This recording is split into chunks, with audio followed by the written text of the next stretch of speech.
That's a lot of hissing. Well, I know it's something, but that's not what it's supposed to be.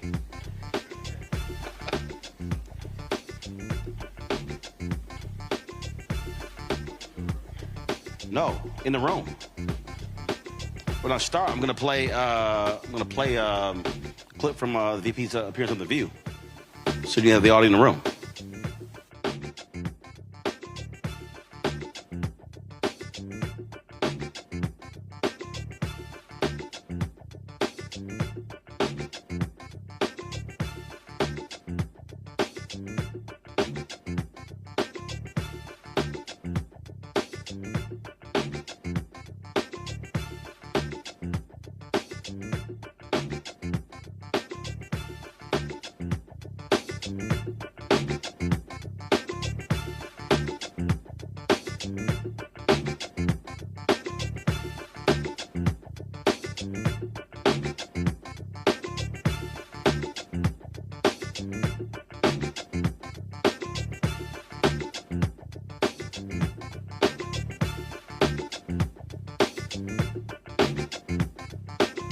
Black Star Network is here. Oh, no punch! I'm real revolutionary right now. Thank you for being the voice of Black America. All momentum we have now, we have to keep this going. The video looks phenomenal. See, this difference between Black Star Network and black-owned media and something like CNN. You can't be black-owned media and be scared. It's time to be smart. Bring your eyeballs home. You dig?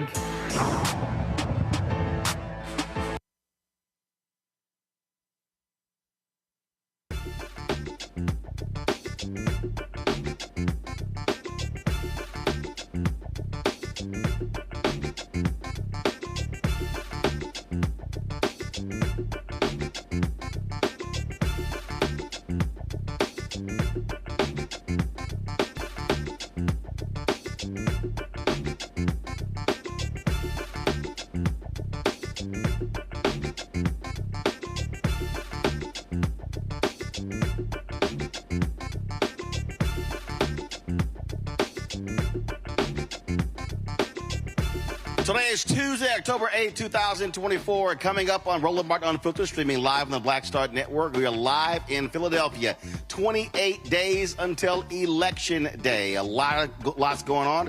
Vice President Kamala Harris today was on The View. We'll show you some of that. She also did an interview with Howard Stern. Lots to talk about, to break down what's going on. We'll talk about what's happening here in Philadelphia, how Republicans are doing all they can to target black voters here, but also to suppress the black vote. So we got a number of panelists to talk about. So lots of ground we want to cover. Folks, it's time to bring the funk. I'm Roland Martin Unfiltered. On the Black Star Network, let's go. He's got it. Whatever the miss, he's on it. Whatever it is, he's got the scoop, the fact, the find. And when it breaks, he's right on time and it's rolling. So why is that he's not? knowing, putting it down from sports to news to politics. With entertainment just for kicks, he's rolling. It's on go, roll, y'all. It's Roland Martin, rolling with Roland now. He's funky, he's fresh, he's real, the best, you know he's Roland Martin now.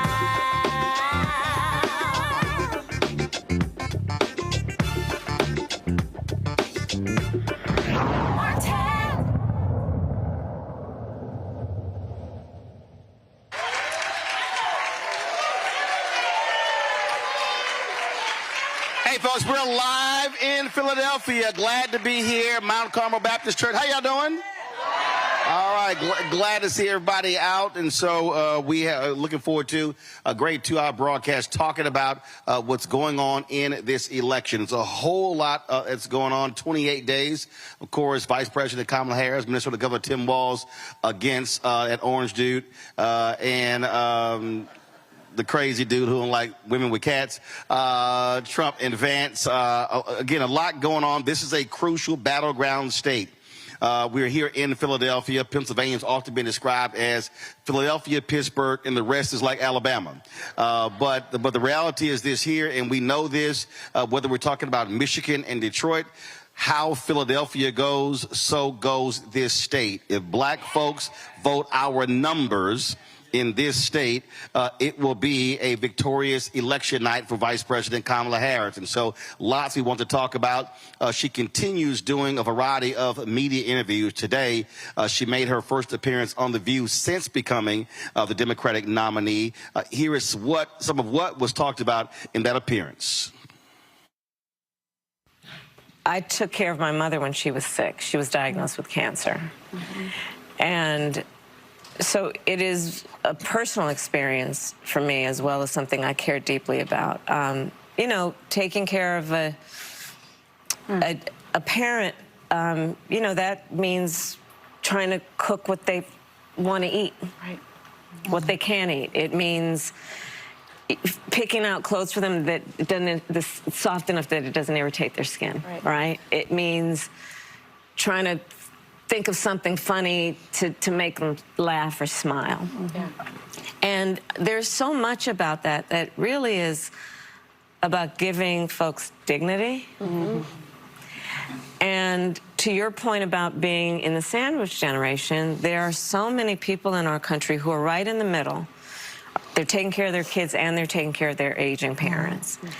And it's just almost impossible to do it all, especially if they work. We're finding that so many are then having to leave their job, which means losing a source of income. Not to mention the emotional stress. And so what I am proposing is that basically what we will do is allow Medicare to cover in-home health care.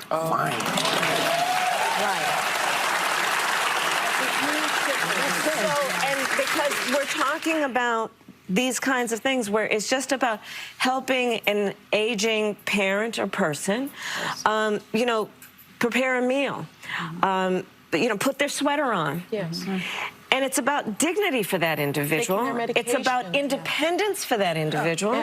I mean, people are of declining skills to some extent, but their dignity their pride has not declined. They want to stay in their home. They don't want to go somewhere else. Plus, for the family to send them to a residential care facility, to hire somebody is so expensive. It wipes you out. And I'll just say, well, but here's the other thing about it. You know, people say, well, how are you going to pay for it? Here's the thing. Here's how we pay for it. Part of what I also intend to do is allow Medicare to continue to negotiate drug prices against these big pharmaceutical companies, which means we are going to save Medicare the money because we're not going to be paying these high prices, and those resources are best then put in a way that helps a family like the one you are describing. Which you have already done. Which we have already done with insulin. So it can be done. It absolutely can be done. And it has to be about just seeing what's happening. And it's such a burden that's emotional, financial, physical. Care is about physical work. And helping people do what they rightly want and need to be able to do. Before I go to the panel here, let's go to my panel back there. Dr. Mustafa Santiago Ali, former senior advisor for environmental justice, the EPA, joining us out of D.C. Teresa Lundy, principal founder, TML Communications, out of Philadelphia. Also, Dr. Larry J. Walker, assistant professor at the University of Central Florida, out of Orlando. Teresa, I want to start with you. You have a lot of folks who have been pining, complaining, the Andrea Mitchells of the world at MSNBC, others saying that she should be doing more serious interviews and taking tough questions and talking more about policy. What's interesting to me is you've seen her talk about policy, but it's not covered in the same way. Donald Trump talks about concepts, and he could just go on and on and on. There seems to be this double standard that somehow she should be laying out policies and deep proposals, and then he could just sit here and banter and talk about Hannibal Lecter.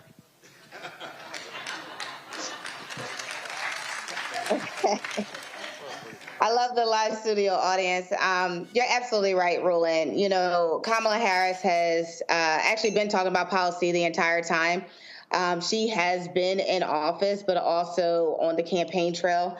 And it shows that, you know, who's paying attention, who's writing about some of the plans and the policies that's been laid out, not only by the campaign, but by various commentators and various economics and analysts that has been focused on, you know, what has Kamala done and as our vice president.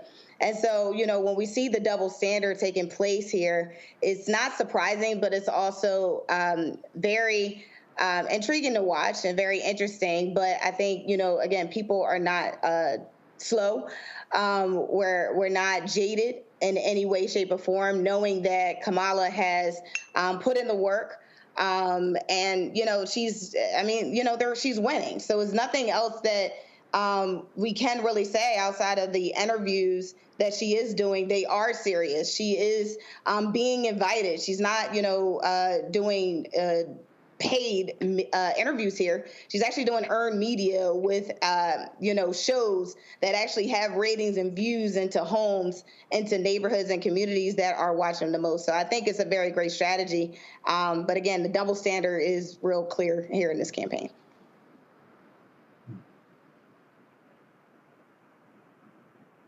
Howard Stern, some 10 million listeners. You look at The View. The reality is they get far more number of viewers and listeners than MSNBC, CNN, Fox News. So it makes sense to also go to places that are not traditional news outlets to be able to reach those type of consumers. Yeah, you go to where real people are. So whether it's Howard Stern or a number of other shows, and of course she should also be right here on Roland Martin Unfiltered, you got to go talk to everyday people. You got to share with them how you're going to help to make their life better. You know, folks inside the Beltway, they want punditry talk. They want to be able to, you know, unpack policy to the nth degree. And that's not what Mrs. Ramirez or Mr. Johnson is interested in. They want to know, how are you going to make my life better? How are you going to help to lower these health care costs? How are you going to help me to make sure that I have a job that's going to pay me a livable wage? How are you going to address the climate crisis that's going on with these hurricanes and the floods that are taking people's homes away and shortening people's lives? So she's going to the exact right places that she should be. She's going and having conversations with the American people through these media opportunities that actually speak to what they're looking for. So I say kudos to her for actually being wise enough to know who's actually touching folks and who isn't. Larry? Yeah, first of all, I'm excited to share my hometown of Philadelphia. So secondly, listen, let's call this for what it is, misogyny. We know when I talk to black women in corporate America and various other industries, they talk about this consistent double standard, you know, throughout their lives. And so what we're seeing with VP Harris is the same thing. Other thing I want to know, Roland, is that the media hasn't learned anything from years ago, you know, a few years ago when Hillary Clinton was running for president. We still here seeing some of the double standards that you just described. And, you know, it's not fair to hold VP Harris to a certain standard. As my colleagues noted, she's come out with very comprehensive plans in terms of helping those first-time home buyers, issues relating to price gouging. And not only when we talk about that, talked about other issues the Biden-Harris administration has done to support veterans. We talk about the infrastructure bill. So she can really talk about some of the successes that the Biden-Harris administration have actually accomplished. And then as she, you know, hopefully transitions to president of the United States, some really clear policies that will impact middle class, and not only middle class, but also those individuals from underserved communities who we also need to talk about. But these policies, once again, when we talk about dealing with elderly parents, millions of Americans are dealing with this issue. So this is really an important policy. I'm glad she released it today. And I'm hoping, like I said, over the next several weeks that Americans understand what's at stake here. Let's talk to our panel as assembled here. To my far left, Pastor Marshall Mitchell, Salem Baptist Church, Jasmine Sessions. Y'all go ahead and clap. Jasmine Sessions, Pennsylvania Black Women for Harris statewide chair, and also Pastor Donald Moore here at Mount Carmel. Very wise of him to wear his Fayetteville State shirt as opposed to wearing any cap or gear. I got cap on my wrist. Oh, that's cute. Here we go. That's cute.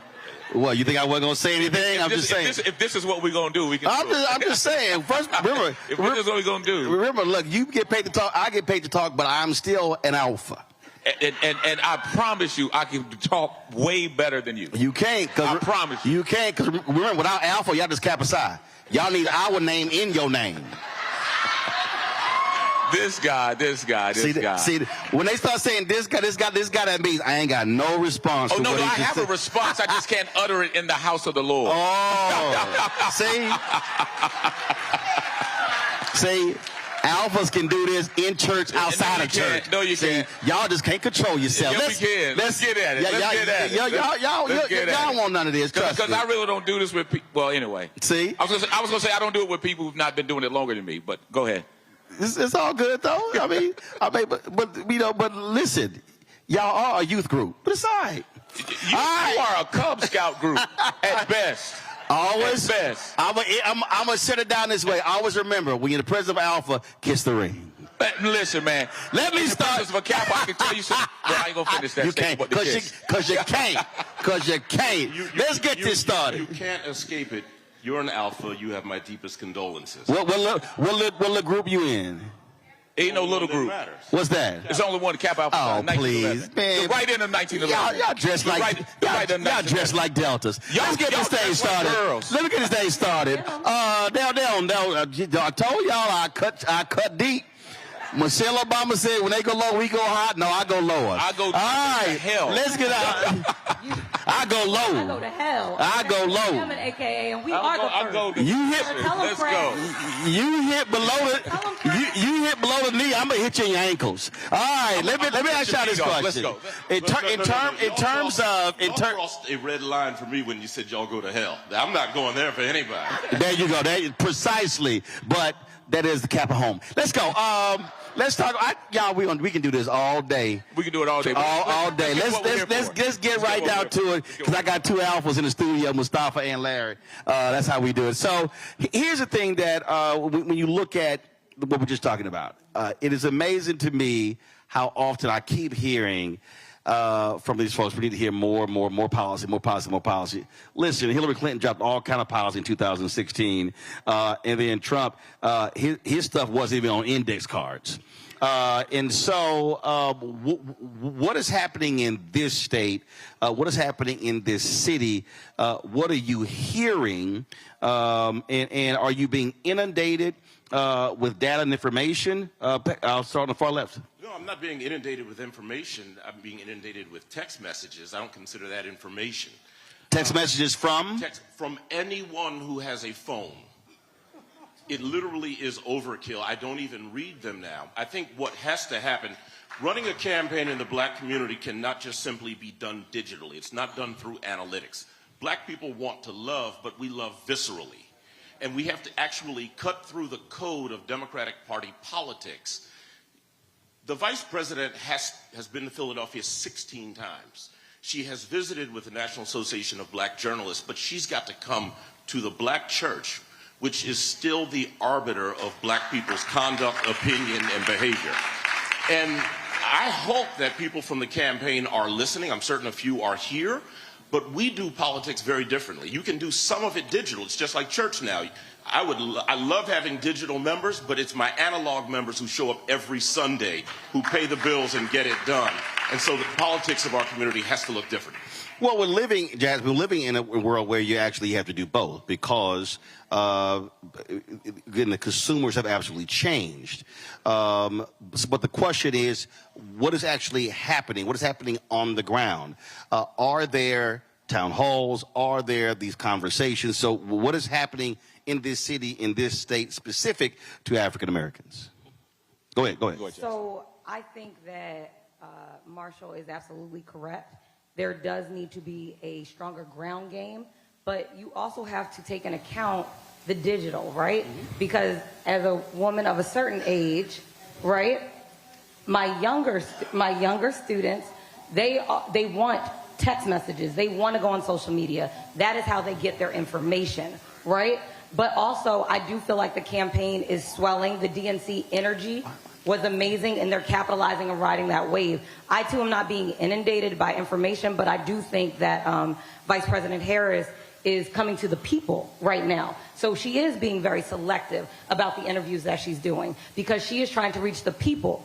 She wants to talk about pocketbook issues. So the home health care, my mother-in-law, before she passed, God rest her soul, me and my husband took care of her. We took her in. That resonates with us. We as black people, we are caregivers by nature, right? Our parents are now aging. And so I do think that she is taking it to the people, communicating in the way that is really effective. And here in Pennsylvania, you are absolutely right. Philadelphia, the birthplace of democracy. She has been here 16 times, and she will continue to come here, and we have her back. Philadelphia has Vice President Harris's back. So, of those 16 times, how many of those have been community-driven? Well, community, which community? You have to define that, right? No, I'm talking to black people. It's a black show. It's not a lot. No, first of all, this is a black show. So when I say community, I ain't talking about nobody else. So in that case, then not a lot. I don't think there's been enough intentionality to have points of contact with the black community. And to a certain degree, I think the campaign has taken for granted that the votes are there. But we have to be cognizant of the fact that in the last presidential election, 16% of black males in the city of Philadelphia voted Republican. And so if we pay attention to that, I think there has to be some intentionality to make points of contact with black voters, not black and brown, not with black voters, because as goes Philadelphia, so goes Pennsylvania. And we are the ones that move the needle. Well, one of the things that we've talked a lot on the show, and a lot of people have had this conversation about what's happening with black men, but many of them aren't even understanding historically what has happened. The reality is, if you look at men and women, men historically, whether you are white, black, Latino, are more conservative than progressive or liberal. If you look at the data, we had Christopher Toller with Black Voter Project on showing those numbers. If you go back from 1972 up through present day, you've had anywhere from 10 to 23% of black men voting Republican. What you're seeing now, and this is, and I've been looking at this since 2012, that people don't want to understand. The issue is not even just black men. It's how do you now micro-target African Americans? Because the further you get away from the civil rights movement, people less self-identify as Democrats. And so part of this is how do you reach those voters? If you look at the polling data, Vice President Harris is seeing significant increases among young black women, but those young black women also were lagging behind because they were saying, hey, I'm not hearing the issues being spoken to me. And so what this forces, Jasmine, this forces, again, campaigns to have to now think differently, operate differently, because if you have to now do more work to reach black voters than you used to do because they don't self-identify. And that's, I think, a part of this, when you talk about this strategy that you're seeing, that they've implemented. Speak to, y'all can speak to that. And are you also are you hearing that? When you're having these conversations, with people, what are they actually saying? Are you hearing them talk about that? Are you seeing this divide among ages? I'm definitely seeing it among ages and genders. I think one of the things the Democratic Party has struggled with, and trust me, I don't have a plan B other than Vice President Harris. That part. So there is not a fallback position. But I think with the Democratic Party, I think... Well, no, that's not a fallback position for you, but there is a fallback position, which is the couch. Well, I think the couch is actually the leading candidate. The couch is going to get more votes than either of the other two, right? And so what I think the Democratic Party has to do, people talk about learning love languages. The Democratic Party has not learned black, straight men's love language. And that's economics and that's family. And so I think if you can pierce that bubble, you get a better, more alert audience. For me, it's not about getting 90% of the black male vote. In fact, in Philadelphia in 1983, when Wilson Goode ran, he got 393,000 votes. When Sherelle Parker ran the last time, she got 193,000. And so that diminution of 200,000 is what we've actually got to start shooting for. Right. Not just the universe of people who are coming out. And I think it's speaking a love language to people who are not explicitly feeling the love. They want to be loved. it's the right place for them to be loved, but they're not communicating well with them. But also, if I may, I agree with you. The Democratic Party has not learned black women's love language either. It is just that black women vote often. We bring our mamas, our daddies. We have just a sense of responsibility. But to be clear, the Democratic Party, they have not learned our love language. It is wonderful that we have VP Harris. Look how long it took us to get there. That is owed to us. Let me be clear. Supreme Court Justice Jackson, that was owed to us. Y'all still in the negative. But we know our civic duty as black women, and we carry it as a burden, and we carry it all the time. And the Democratic Party knows that. They have to do something different. Well, I think we make a mistake whenever this conversation happens. I think the mistake that we make is we act as if there is a separate entity. First of all, the largest group that votes Democrat are black women. The second largest are black men. So when we say the Democratic Party, that is us. So the question that, but again, so there's a difference though between the classes that run campaigns, that fund campaigns, and the ones that actually vote. And so the decision has to be made, how do you shift from being a sharecropper to an owner? And which also means what types of demands are made in off years. So it's not just a presidential year. Okay, what then happens next year? Then the midterms, and then 27, then 28. And so that's sort of how I approach this. And it also makes clear to folk that if you're not making the proper investments, then you're not going to see the return. And I think that's what you also are seeing. And the struggle that we're seeing right now really is not a Democratic Republican issue. The struggle is people say, I don't believe that my vote can make the difference.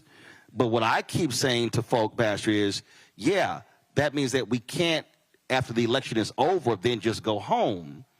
You then have to keep that same mobilization and organization in place to now push the very people to then do what we want to do, because otherwise, if we just vote and then go home, you're right, nothing will change. I agree. You would ask about if we see differences between the ages. I'm looking at one of my members in particular, younger demographic, and he and I, we've gone back and forth because he shared the number of people that were voting for Republican, position themselves to vote for Republican. And then when I ask why, the explanation and rationale is just not there. I think they. So what was it? Well, for some of them, it was I think it came out to 70 cents a day, whatever the stimulus check was that they received.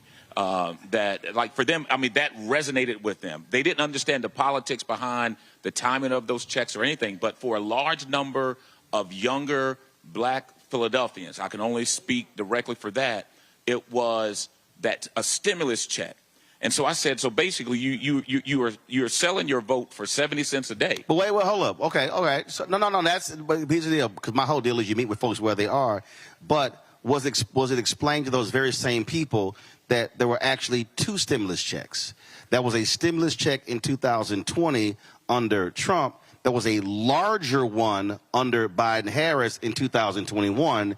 In addition to that, you saw an increase in unemployment insurance under Biden-Harris. You saw the expansion of moratorium on evictions, and you saw an increase in child care support. And they also expanded the PPP loans targeting black businesses. So what you're talking about, part of this is also a failure on the part of political leaders to properly explain what they did. I agree 100%. So similar to what both Jasmine and Marshall were saying, as far as the communication, the languages, but in the midterm elections, those off years, the off elections where it's not a presidential election, what are they doing for voter engagement, voter points of contact? And they're just not consistent. So I think as a result, both on the elected officials, they've not done a great job of communicating what they've done between 2020 and now 2024, because something is being missed. Historically, you know, we had the mantra, well, you owe it to the ancestors. That doesn't work for this generation anymore. It just doesn't resonate with them. Whether it's you owe it for your grandmother, you owe it for those that died for you. This generation really could care less. And, I mean, they've said it to me that they could care less. It's not about what happened 30, 40, 50, 60 years ago for them. It's just not. Yeah, but also so should have been a focus group. We're going to go take a break. When we come back, Teresa, I wanted you to speak to that because although we are 28 days away, the reality right now is if any politician, you don't have a lot of time trying to explain to folk because, you know, listen, the runway is short. But that is still a significant thing that has to happen so folk who are deciding between voting and the couch can all understand this. So we're going to go to a break. Folks, we'll be right back on Roland Martin Unfiltered on the Black Star Network, live from Philadelphia, Mount Carmel Baptist Church. Back in a moment.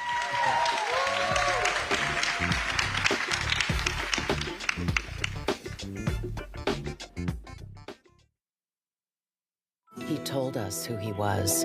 Should abortion be punished? There has to be some form of punishment. Then he showed us. For 54 years, they were trying to get Roe v. Wade terminated, and I did it, and I'm proud to have done it. Now Donald Trump wants to go further with plans to restrict birth control, ban abortion nationwide, even monitor women's pregnancies. We know who Donald Trump is. He'll take control. We'll pay the price. I'm Kamala Harris, and I approve this message. In 2016, Donald Trump said he would choose only the best people to work in his White House. Now those people have a warning for America. Trump is not fit to be president again. Here's his vice president. Anyone who puts himself over the Constitution should never be president of the United States. It should come as no surprise that I will not be endorsing Donald Trump this year. His defense secretary. Do you think Trump can be trusted with the nation's secrets ever again? No. I mean, it's just irresponsible action that places our service members at risk, places our nation's security at risk. His national security advisor. Donald Trump will cause a lot of damage. The only thing he cares about is Donald Trump. And the nation's highest-ranking military officer. We don't take an oath to a king or a queen or to a tyrant or a dictator. And we don't take an oath to a wannabe dictator. Take it from the people who knew him best. Donald Trump is a danger to our troops and our democracy. We can't let him lead our country again. I'm Kamala Harris, and I approve this message. I get it. The cost of rent, groceries, and utilities is too high.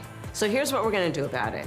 We will lower housing costs by building more homes and crack down on landlords who are charging too much. We will lower your food and grocery bills by going after price gougers who are keeping the cost of everyday goods too high. I'm Kamala Harris, and I approve this message because you work hard for your paycheck. You should get to keep more of it. As president, I'll make that my top priority. Bob and I both voted for Donald Trump. I voted for him twice. I won't vote for him again. January 6th was a wake-up call for me. Donald Trump divides people. We've already seen what he has to bring. He didn't do anything to help us. Kamala Harris, she cares about the American people. I think she's got the wherewithal to make a difference. I've never voted for a Democrat. Yes, we're both lifelong Republicans. The choice is very simple. I'm voting for Kamala. I am voting for Kamala Harris. IVF is a miracle for us because it allowed us to have our family. After having my daughter, I wanted more children, but my embryo transfer was canceled 8 days before the procedure.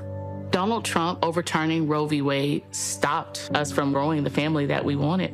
I don't want politicians telling me how or when I can have a baby. We need a president that will protect our rights, and that's Kamala Harris. I'm Kamala Harris, and I approve this message. Of 100 Republicans who worked in national security for Presidents Reagan, both Bushes, and for President Trump, now endorsing Harris for president. She came up as a prosecutor, an attorney general, into the Senate. She has the kind of character that's going to be necessary in the presidency. Vice President Harris is standing in the breach at a critical moment in our nation's history. We have a shared commitment as Americans to do what's right for this country. This year, I am proudly casting my vote for Vice President Kamala Harris. Former generals, secretaries of defense, secretaries of the Army, Navy, and Air Force, CIA directors, and National Security Council leaders under Democratic and Republican presidents, Republican members of Congress, and even former Trump administration officials agree there's only one candidate fit to lead our nation, and that's Kamala Harris. I'm Kamala Harris, and I approve this message. Hello, I'm Marissa Mitchell, a news anchor at Fox 5 DC. Hey, what's up? It's Tammy Roman, and you are watching Roland Martin Unfiltered.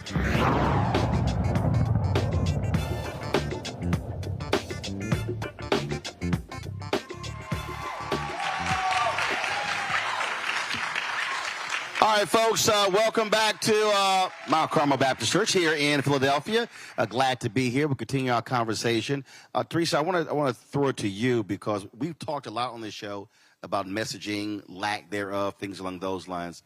But this is where I still believe we have to have community-driven conversations. And what I mean by that is if you wait for, first of all, the way campaigns operate, campaigns don't operate 365, 7 days a week. They only operate, hey, if a congressional campaign, they're going to start focusing on that a few months before the primary, and then, okay, you got the primary, and then you go to the general. This is where I still believe you've got to have community-driven conversations. We've got to have black organizations that stay, like all the organization we do around voting, those groups must stay together so when the election is over, we're going back to those same people, telling them this is the bills that are coming up in Congress. This is what's happening in the state capitol. This is what's happening with the county government and the school board and the city council. And now how do we keep folks mobilized and organized?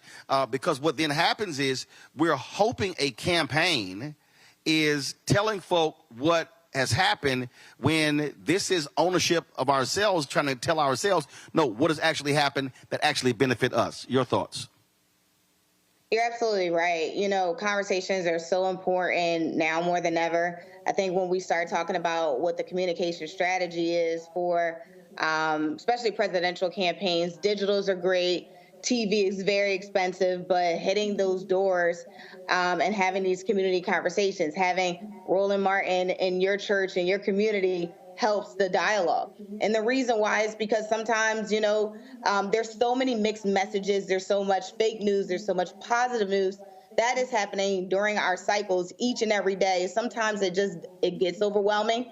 But other times it's, you know, do I have a friend that can just tell us a few messages about the person that they want to vote for? Are we having those community kitchen table, soul food dinners after church, or, you know, during a community meeting and just talking about current events?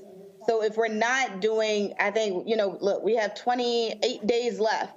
And so with 28 days left, you know, I want to see less digital and more in-person rallies. I want to see dialogues. I want to see, you know, different groups collaborating. You know, I think I just joined probably 3 other text messaging groups of just, I'm in the business community, so I am now in the business for Harris in a whole nother state. So it's great, but these are the type of things that, you know, again, it's new, it's nuanced, but these are the messages that have to happen today. Larry, it means how do you communicate? Because I think what also happens is people who are regular consumers of news and information think that everybody else is just like them. That's not the case. And so it's also combating a lot of misinformation, disinformation that's being targeted to us so people understand. Like I said, when somebody says Trump gave us the stimulus check, first of all, it was a democratically controlled Congress that actually passed it first. That's a fact. If it doesn't get through the Democrats in the House, ain't a bill. Then it goes over to the Senate. He holds the checks up so he can put his name on it.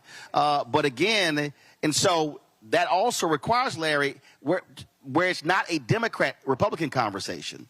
It's a this is what got done conversation. And so because it's a lot of folks who have problems with party, and I keep saying I don't look at party, I look at what got done, then I look at who did it. Roland, I'm glad you hit on the point. I was just about to talk about misinformation. And the reason why I was going to do that is I've had some conversation with black men, and sometimes when I hear them, they're repeating the same talking points. VP Harris put black men in jail, et cetera. And so I want to particularly focus on black men, because you talk about focus on specifically, certain communities. And black men are being hit with a lot of misinformation for the last several years. And to be honest with you, it's been quite effective.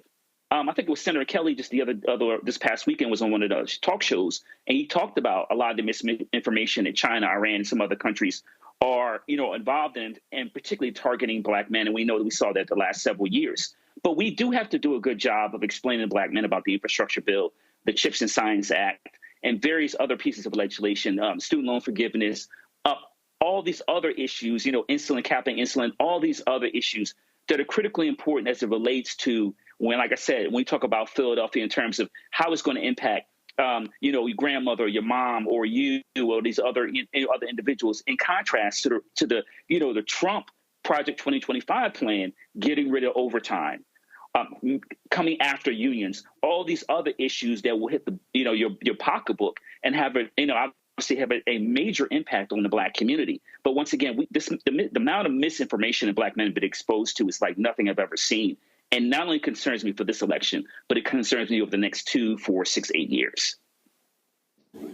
Well, if you look at 2019, out of all the candidates, the one candidate that was a target of the most Russian troll farmers was then Senator Kamala Harris. And so, again, that's just understanding what was going on there. Mustafa, when we talk about, again, understanding facts. We've seen what has happened over the past week, where you've had Donald Trump, J.D. Vance, and all these conservatives lying about the federal government's support for people impacted by Hurricane Helene in Florida, South Carolina, Georgia, North Carolina. I mean, just flat out lying, just making stuff up.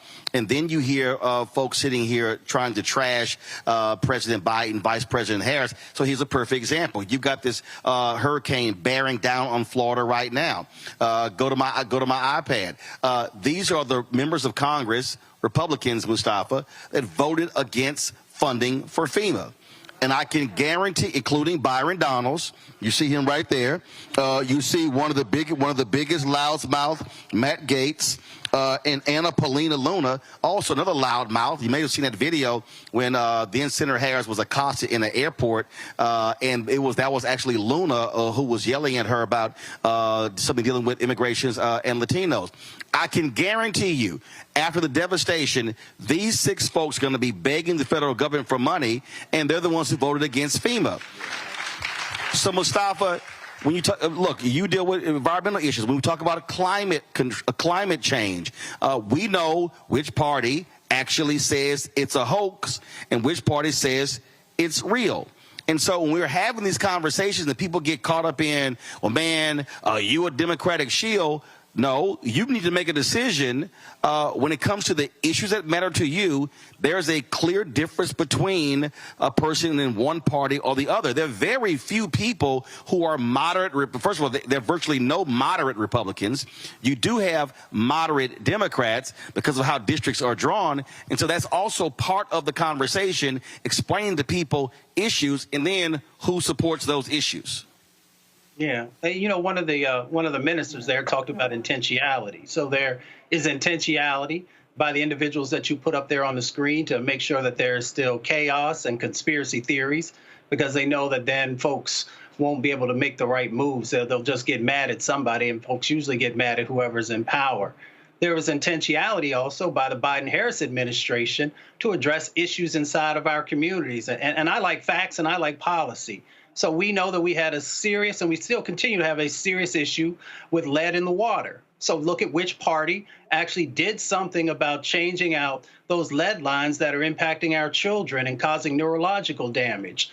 Look at which party actually decided to not just deal with climate in words, but to actually put real dollars behind that. So Larry had mentioned, the bipartisan infrastructure bill, the climate bill that put real dollars out there. And for those who say that folks don't make investments in our communities, and as somebody who's worked on environmental justice and climate justice for a while, We now literally, before we were lucky if we had a few $1 million, now we have billions of dollars to be able to help to strengthen and heal our communities.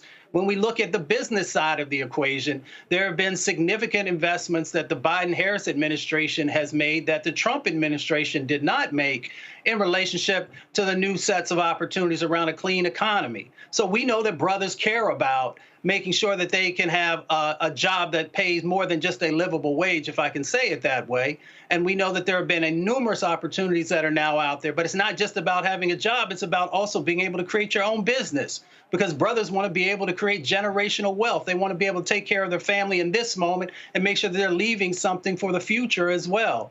And the Biden-Harris administration has actually put real dollars, contract opportunities, subcontract opportunities, and grant dollars that are out there to help people to be able to do that. So often we have these larger, overarching conversations instead of drilling down. Like my people who are on Westminster and 48th right there in Philly, you know, they want to know, can I create my own business or can I keep my business going? They want to know about home ownership also. Which party and which administration has actually created more home ownership in the Black community? And it was the Biden-Harris administration that had better numbers than the Trump administration did. And then, of course, Black unemployment is lower under the Biden-Harris administration than the Trump administration. So if we want to have a conversation about economics, all we got to do is look at the facts. That by no means means that we still don't have a lot of work to do, because we know we are still the ones that get hit first and worst from the climate crisis and environmental injustice, and we are the ones that are still struggling to get our numbers right in relationship to owning businesses and to be workers in spaces. But we got to give credit to the folks who have actually done intentionality and understanding the gaps that existed and actually did something, instead of the people who continue to create chaos and not do anything on the policy side or putting dollars in your pocket. Marsha, on that particular point, it's interesting to me when I hear young brothers say, I had some brother who was in Compton. He emailed me and he was like, man, you know, we had money in our pockets when Trump was there. And I'm going, okay. I'm like, so let me ask you this question. Did he support a living wage? No. Is the federal minimum wage still $7.25? Yes. How long has it been there? Dang near 20 years. Which party is against $15 an hour? It's real clear who. But what you have is, I think you have this fantasy world that some people are living in when they say, oh, my life was so much better under Trump in 17, 18, 19, but then I got to remind folk, well, he was handed an economy by Obama-Biden that Republicans fought. And so this is where I think we have to also be willing to challenge folk on these falsehoods and literally force them to, which what you were saying as well, force them to have to defend the position. Otherwise, the lie just keeps getting repeated. Lies have longer legs and they are faster than the truth and public policy decisions. So I think we've actually got to do something radically different. You have made the tragic mistake of trying to be reasonable and rational in a time when people are irrational, emotional, and visceral. Donald Trump's people enjoy the lies. They thrive and prosper on the lie. The worse the lie, the more ecstatic they are to support it. See, but it's not just his people. We have black chaos agents. Well, but hold on. So I don't think the problem is misinformation. I think the problem is actually misinformers. And there are more misinformers out there. And what we have, the challenge we have, the black pulpit is more muted today than it has ever been in its history.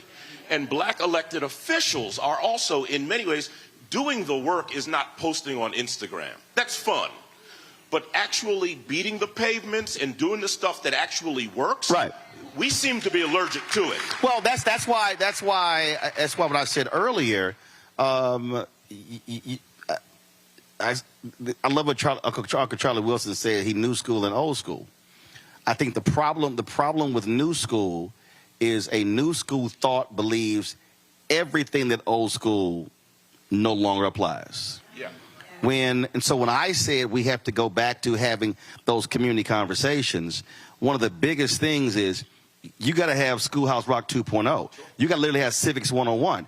There are people right now who literally have no clue the difference between a city council member, a school board member, and a House member and a Senate member. But in 28 days, we're not going to change Right. So we have to become visceral, emotional, and we have to actually manipulate what we know is the truth. So in the 28 days, so in the 28 days, how I operate is when someone tells me, Jasmine, man, I don't know, I go, give me 3 issues you care about.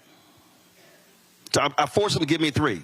And then I say, this is where Trump stands on that. This is where Harris stands on that.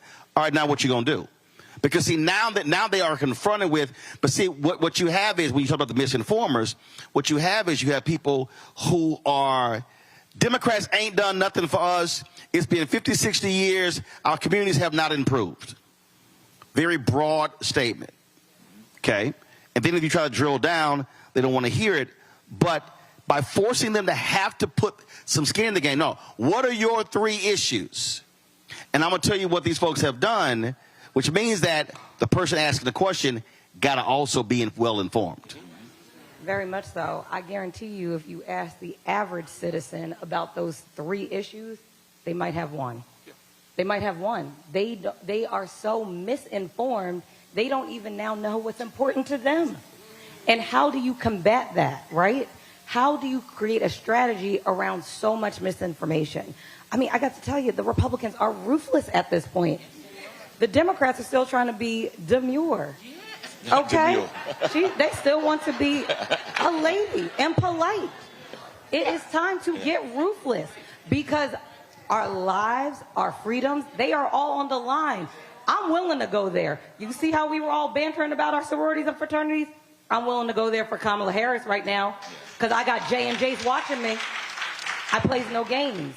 Well, when I talked about, like, I love this when I hear these brothers say, well, all the black men he let out of jail. Again, that's when I say, first of all, the First Step Act first got passed in the House.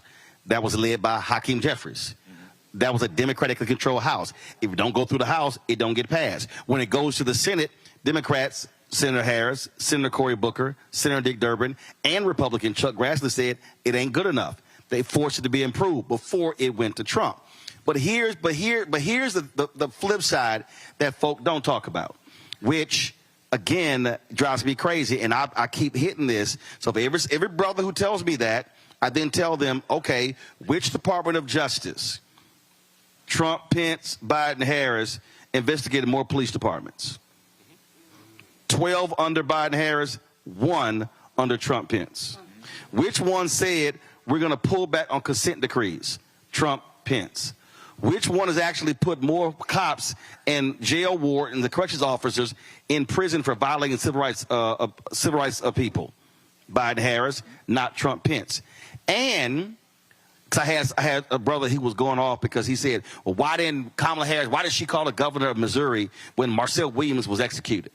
I said, well, first of all, it was Democrats in the state who were trying to stop the execution.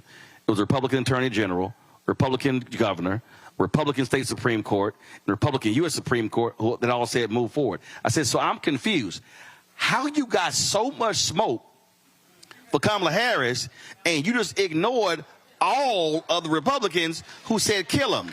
Then I hit him with this, that there were in 60 years, there were 3 federal executions. In 60 years, 3 federal executions. Trump killed 13 in 6 months. So again, this is where, to your point, oh, y'all want to swing? Let's swing.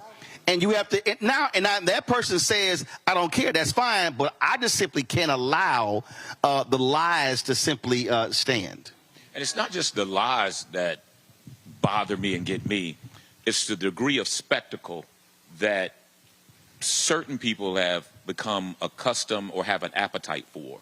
It's almost, over these next 28 days, the Democrats, not false spectacle, but they're going to have to do something to generate a shock, generate deep engagement, because in 28 days or 29 days, all these conversations won't matter.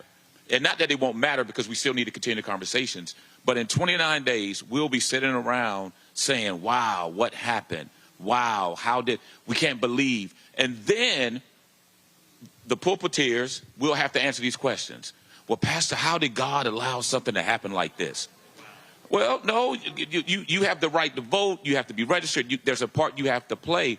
But there is a certain level of spectacle that I think society as a whole, not just Republican, not just Democrat, not just black, white, BIPOC, or whatever the case is, I think it's a certain level of spectacle that people have come to be enticed with, and that's what feeds them way beyond facts. Well, he's an entertainer, and folk fall for the entertainment. They fall for the reality show.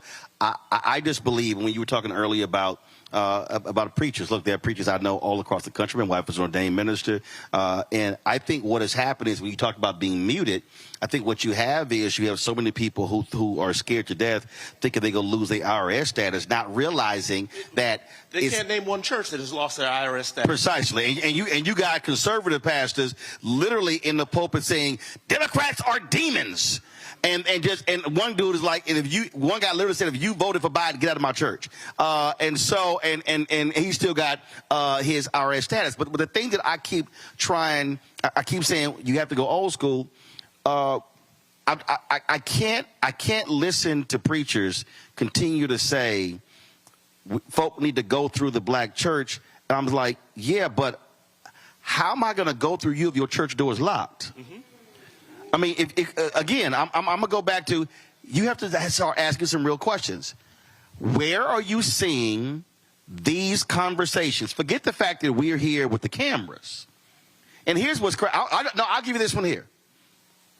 I should have been inundated with requests from preachers this year to bring my show to their church. You will be. No. But what I'm saying is, what I'm saying is, yeah. Even take the show out. Are you seeing these community conversations? No. No. And so we have folk who literally are only talking on Sunday, maybe in Bible study, and not doing anything else, but they want to claim the mantle of the black church and Dr. King and Southern Christian Leadership Conference. And that, to me, if the black church wants to truly be relevant in the 21st century, then it has to make itself relevant. To that point, right, for those community conversations, I can't speak for all 2,700 places of worship in the city of Philadelphia, but I can speak for the Mount Carmel Baptist Church. I can tell you that the case ministry. Come on, Case. Hey, can I say Mount Carmel Baptist Church? Okay, for the person at home, they don't know what case ministry. No, what is it?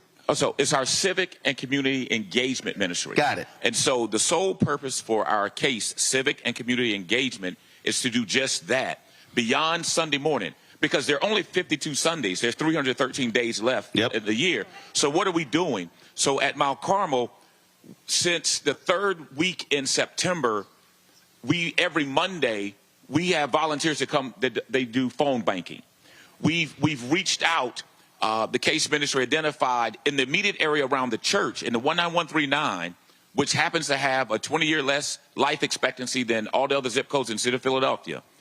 There were 9,000 registered voters around the church demographically that had not participated in the last 3 elections. There you go.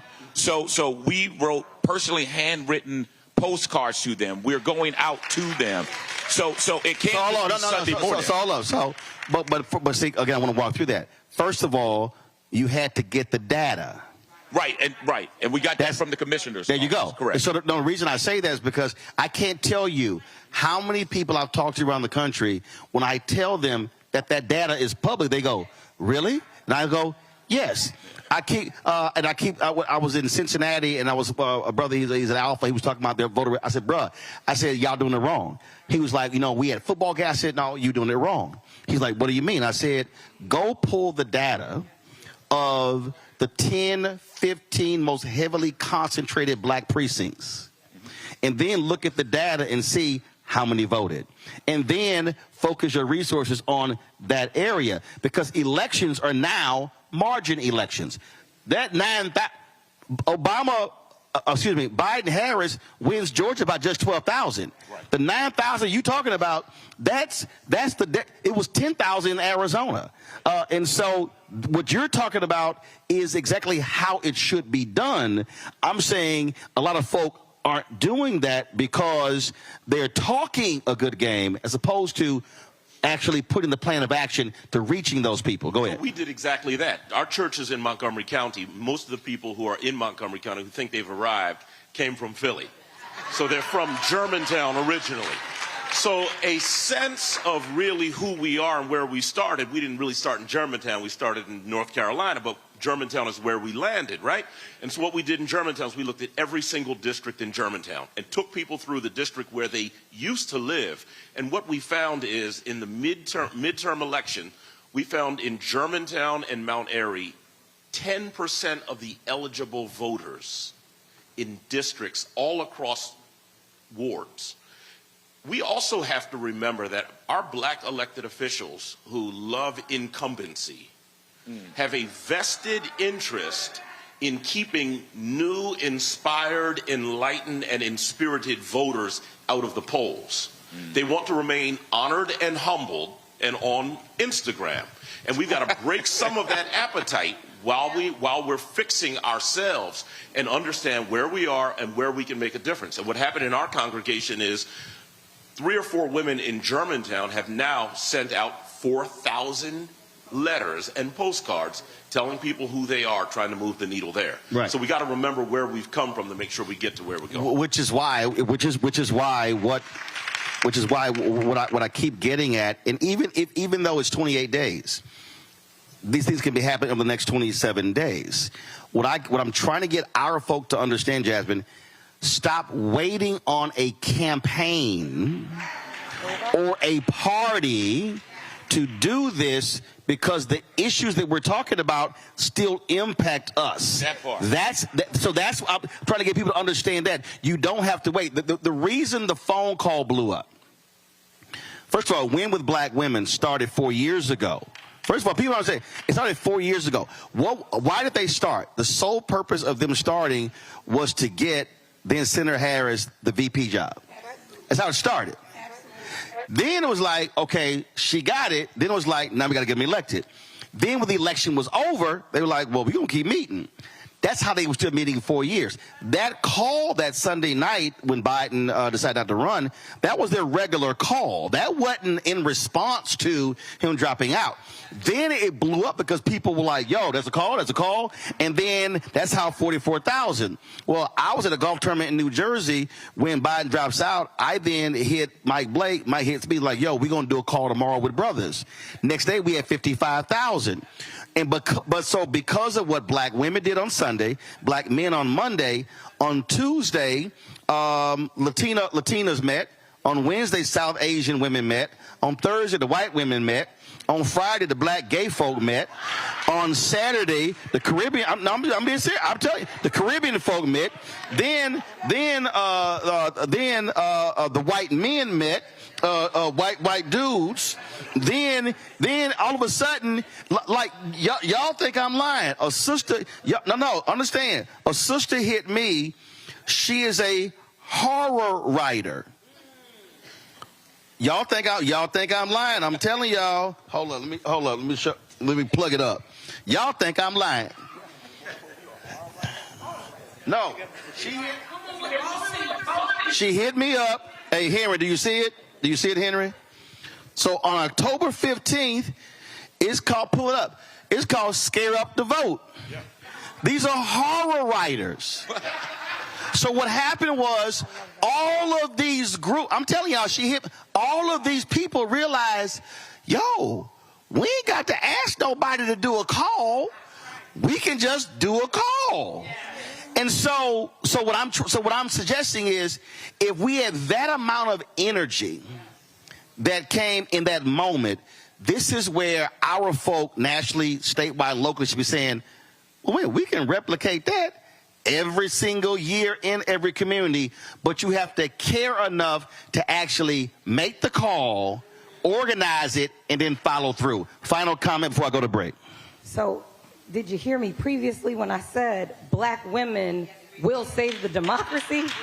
Oh, okay, I didn't know if anybody heard that. So, to be very clear, I am the chairwoman of Black Women for Kamala Harris. We have been organizing, correct? We had a statewide call, 2,000 women in a day. The next call, 3,000 women in a day. We are ready, we lead already, and then everyone else follows. Here's what we need, Roland. We need y'all to continue to follow our lead. End of story. Because we don't take our foot up off that gas. We understand that we have to do it for our families, our babies, our aunties, our friends. We don't take our foot up off the gas. So just follow our lead. So, Marshall, the thing that again, although it's 28 days, the point that I'm making is every single person, if you got social media, what memes are you sharing? What are you posting? You can go to Kamala Harris's Twitter feed, grab the graphic, put it on yours. I'm just saying that people have to be thinking that way in terms of how can I move the needle, because this is going to be a margin election and every vote truly will count. Final comment. So I'm moving like I'm scared, but I'm thinking like I'm going to win.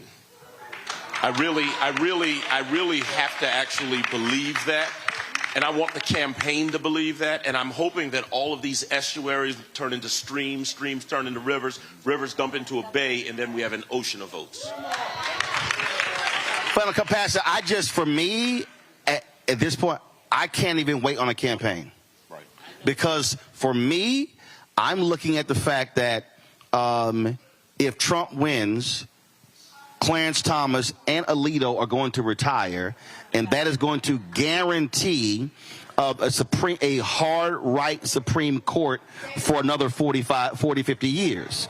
So my deal is, and I get it, but right now I ain't waiting on nobody. I'm going to use everything I got at my disposal to make it happen. And to that point, I know there's a number of pastors in here. I think what I would impress upon your viewers and listeners moving forward, for all the clergy who are scared to say something on Sunday, that's not me.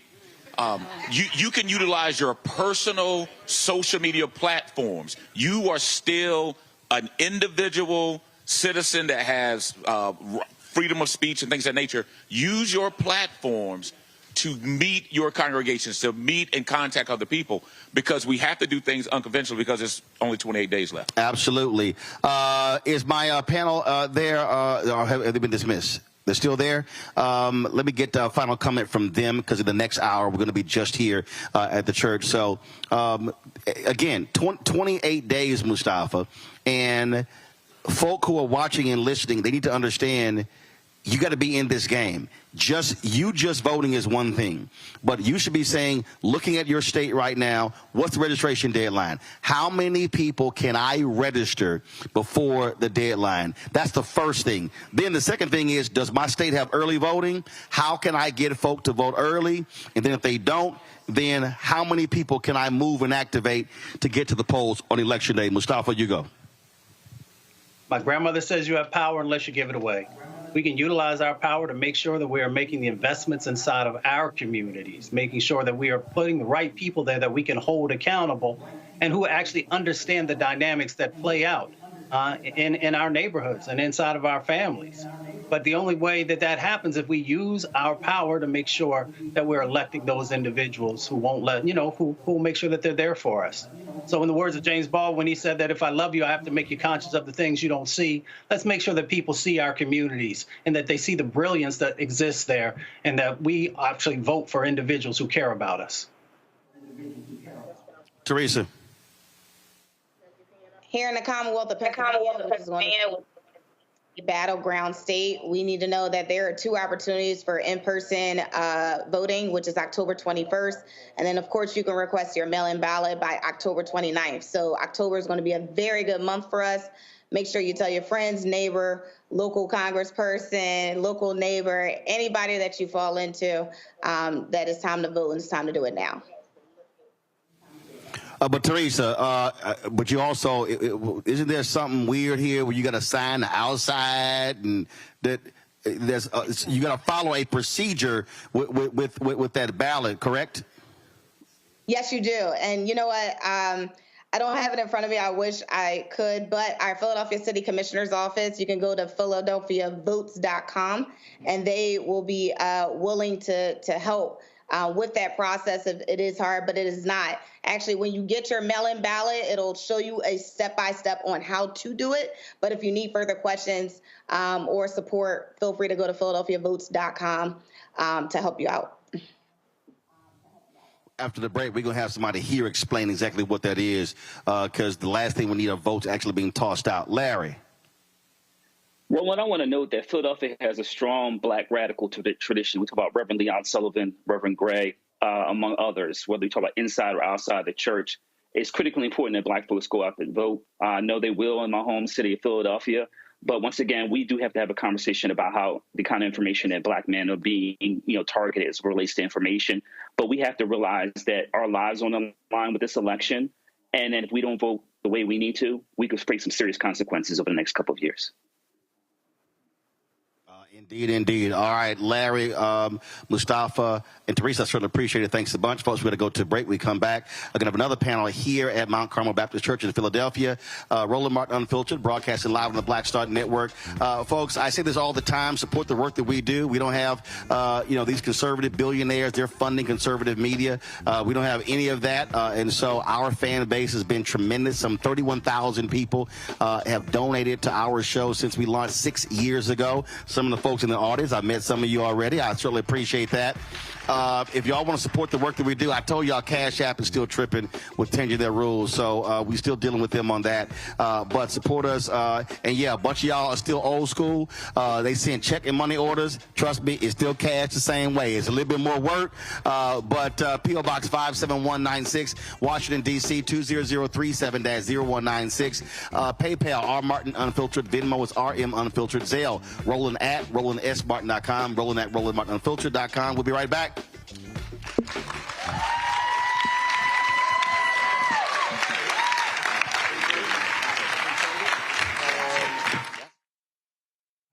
Never backed down from a challenge. She put cartel members and drug traffickers behind bars, and she will secure our border. Here's her plan: hire thousands more border agents, enforce the law and step up technology, and stop fentanyl smuggling and human trafficking. We need a leader with a real plan to fix the border, and that's Kamala Harris. I'm Kamala Harris, and I approve this message. The overturning of Roe almost killed me. I had a blood clot in my uterus that caused my labor to have to be induced because of the overturn of Roe v. Wade. I wasn't able to get life-saving treatment sooner. I almost died. And that's because of the decision that Donald Trump made. I was able to get Roe v. Wade terminated, and I'm proud to have done it. The doctors and nurses were afraid that if they treated me in the incorrect way, that they would be prosecuted for that. And that's appalling. Donald Trump says that women should be punished. Do you believe in punishment for abortion? There has to be some form of punishment. For the woman? Yeah. I believe that women should have reproductive freedom to make the choices about their own bodies. 4 more years of Donald Trump means that women's rights will continue to be taken away one by one by one by one. This has to stop because women are dying. I'm Kamala Harris, and I approve this message. Here's a 78-year-old billionaire who has not stopped whining about his problems. Oh, she had a big crowd. Oh, the crowd. This weird obsession with crowd sizes. It just goes on and on and on.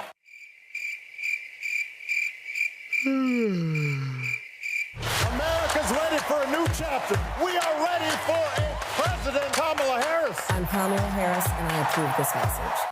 There's nothing socialist about Kamala Harris. Trump says Harris is a radical. I don't buy it. Conservatives have a supermajority on the Supreme Court. With a likely Republican Senate, those checks and balances will keep our country sane. If Trump wins, he could end up with total control. I'm a conservative. I don't agree with Harris on everything, but she was a tough prosecutor, and she put bad guys in prison. I voted for Donald Trump 3 times. I'm voting for Kamala Harris in November. Now, I'm voting for Kamala Harris this fall. He told us who he was. Should abortion be punished?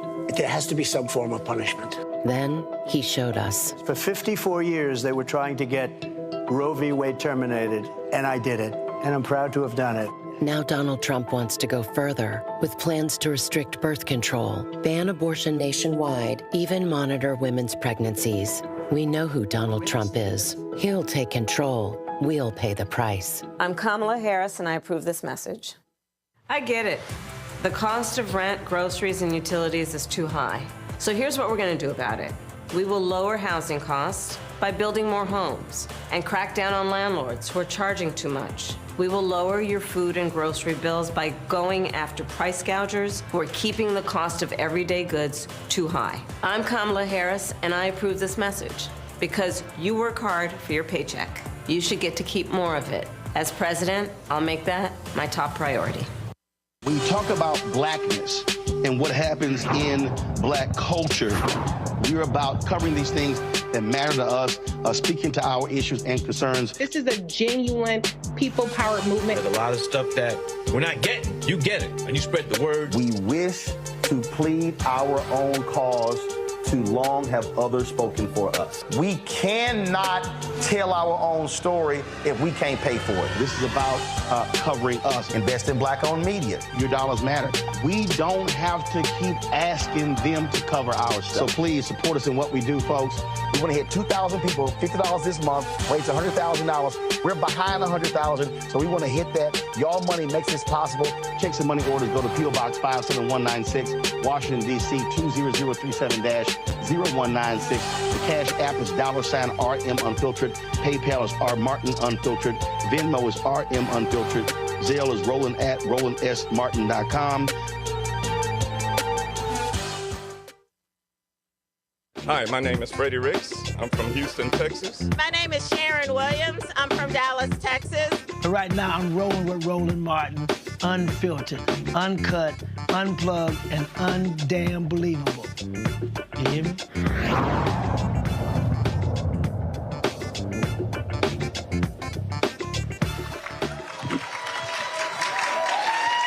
All right, folks, we are back. Mount Carmel Baptist Church in Philadelphia. Glad to be here. We'll continue our conversation. We're talking about, of course, the critical election in about 7 minutes. We'll also be chatting with Massachusetts Congresswoman Ayanna Pressley, who'll be joining us on the show virtually as well. I also look forward to that conversation. On my far left, Napoleon Nelson. He's the Pennsylvania State Representative. Glad to have Napoleon here. We also have Mike the Poet. Which was Mike? Okay, we got Mike. All right, cool. We have let's see here, Ryan Boyer. Okay. Oh, sorry, I'm looking at who else we have. Morgan Wilson. Gotcha. Manny 215. Gotcha. Okay, actually, it was two the guy. I thought that was all at once. We got Manny as well. So glad to have 4 of y'all here. Y'all go ahead and clap.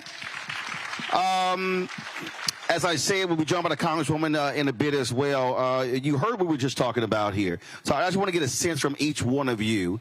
Again, what are you hearing on the ground? You're having these conversations. You're running people in grocery stores, neighborhoods, in your own families. What are you hearing? Are people engaged? Are they focused on this election? Or are you hearing, whether it's brothers or sisters, folks talking about sitting this out? Anybody wants to kick it off? Hold on, grab shit. There you go. Let me get the mic.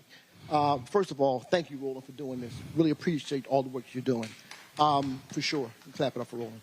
One of the things I wanted to talk about, Roland, was in the previous segment, was what's happened to the black man and why they're not engaged. And my question is, instead of talking about the how and what, we got to really understand the why. Dig deep, pull back the layers.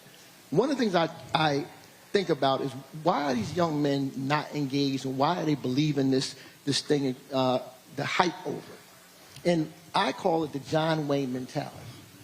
Yep. John Wayne mentality is all about manhood, machismo, all that stuff. He's strong. The image, the perception. And I think that's one of the things that Democrats don't understand. You know what black men don't feel? they feel like Democrats are, I'm going to call it what it is, in church, like they're wussies. They don't have any real strength behind it. They're always counterpunching. When do you, in the street science of boxing, it's getting off the first punch first. We're always punching back. And so I don't think that the black community or black men are frustrated by that.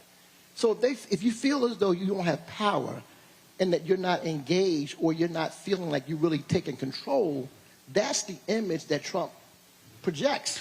So, right. First of all, what you're saying is correct. I remember in 2000, actually, I think it was an Associated Press story, and it was a Philadelphia barbershop. That was stated, the same thing was stated by President then Governor George W. Bush. And so I totally understand that.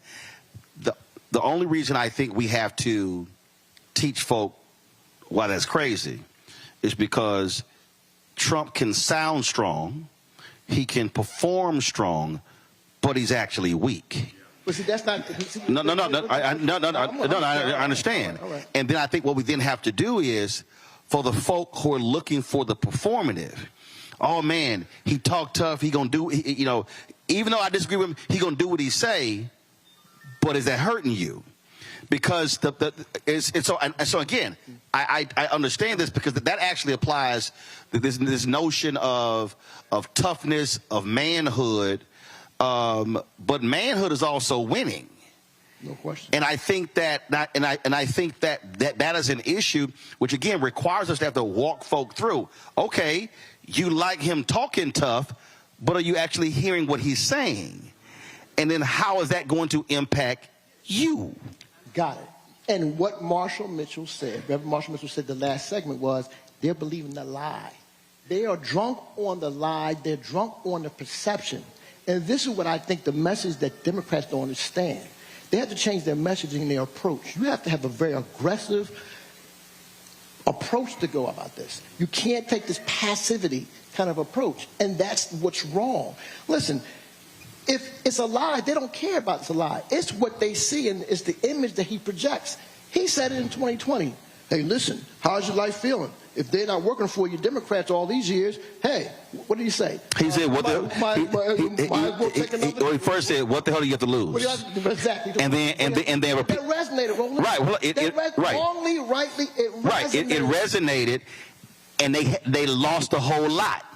And so that right there, I think, is what we have to deal with because, listen, he is, Napoleon, he's an entertainer. That's what he does. And he doesn't care. That's correct. He doesn't care. Go ahead. So, and I think it's really important that you end on the he doesn't care. There's a moment that we're in right now where folks are going to have to make a decision. And that decision isn't going to be policy-based. It shouldn't be, did I get a check with his name on it? To some degree, that decision needs to be, at your core, who cares? Who cares for you? Right? And even with our churches, with our elected officials, you can walk around here, and if you see an elected official who is showing up and doing the work, if you see folks who are in the communities, if you see folks who, if you need help and you go to your state rep, your congressperson's office, in our communities, most likely it's a black person. The mayor, we've got a wonderful mayor in Philadelphia right now. First black woman.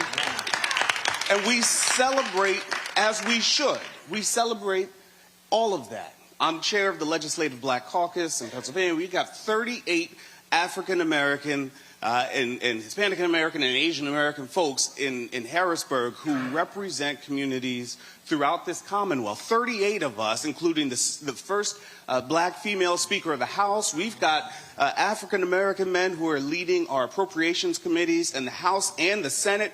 And that's not, the 38 doesn't include the alumni of the Legislative Black Caucus, the mayor of Philadelphia, the mayor of Pittsburgh, and Ed Gainey, the lieutenant governor in Austin Davis, Congress folks, Dwight Evans here in Philly, a Congresswoman, Summer Lee, the first black woman to be Congress out in Pittsburgh area. We've got this space where if we go through that and those folks walk through this building, we would celebrate them because we know that they are from our community. We know that they are us. when they leave and somebody talks about what are black elected officials doing, we're going to say nothing.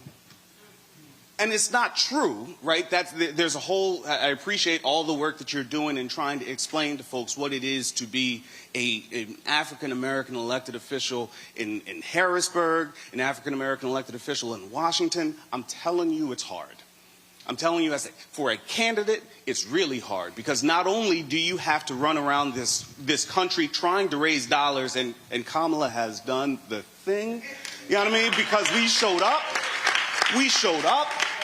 and we have never seen that before. There are some amazing elected officials running around right now who are trying to raise money.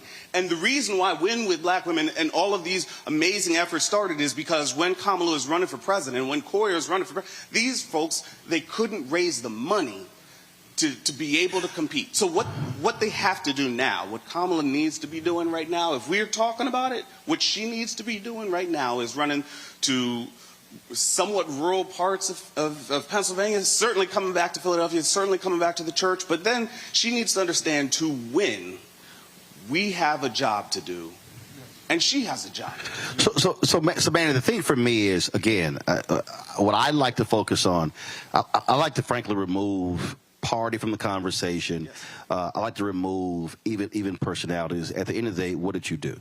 And when I hear brothers talk about, well, Trump's going to put money in my pockets, my response is, okay, but what's going to happen when you get sick?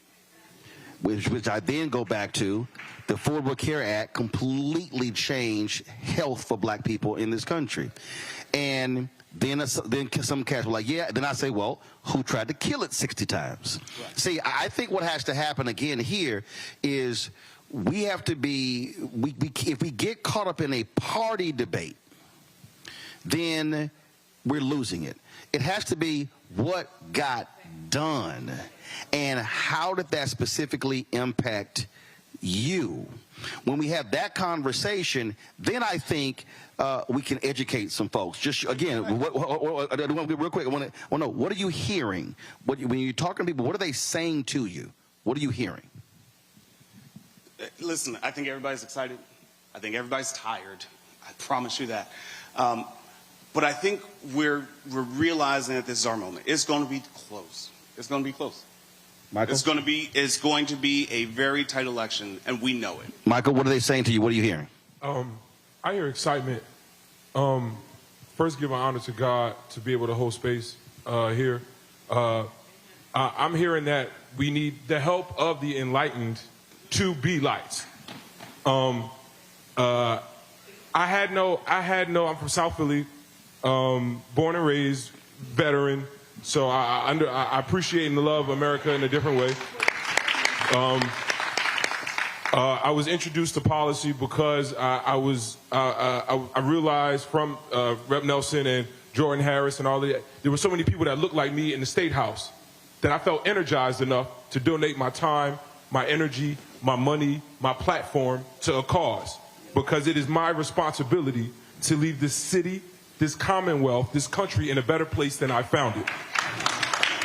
And I've watched people, some people who have larger platforms than mine, they all put it on the party to do something. And then I watched Michelle Obama at the United Center tell me to do something. And what I have done is done something. And there are people that are unsure. And there are people in this room that I believe that know. And it is not, Kamala Harris has 7 battleground states to cover in 29 days after only being nominated 100 days. Unprecedented. Unprecedented. Now,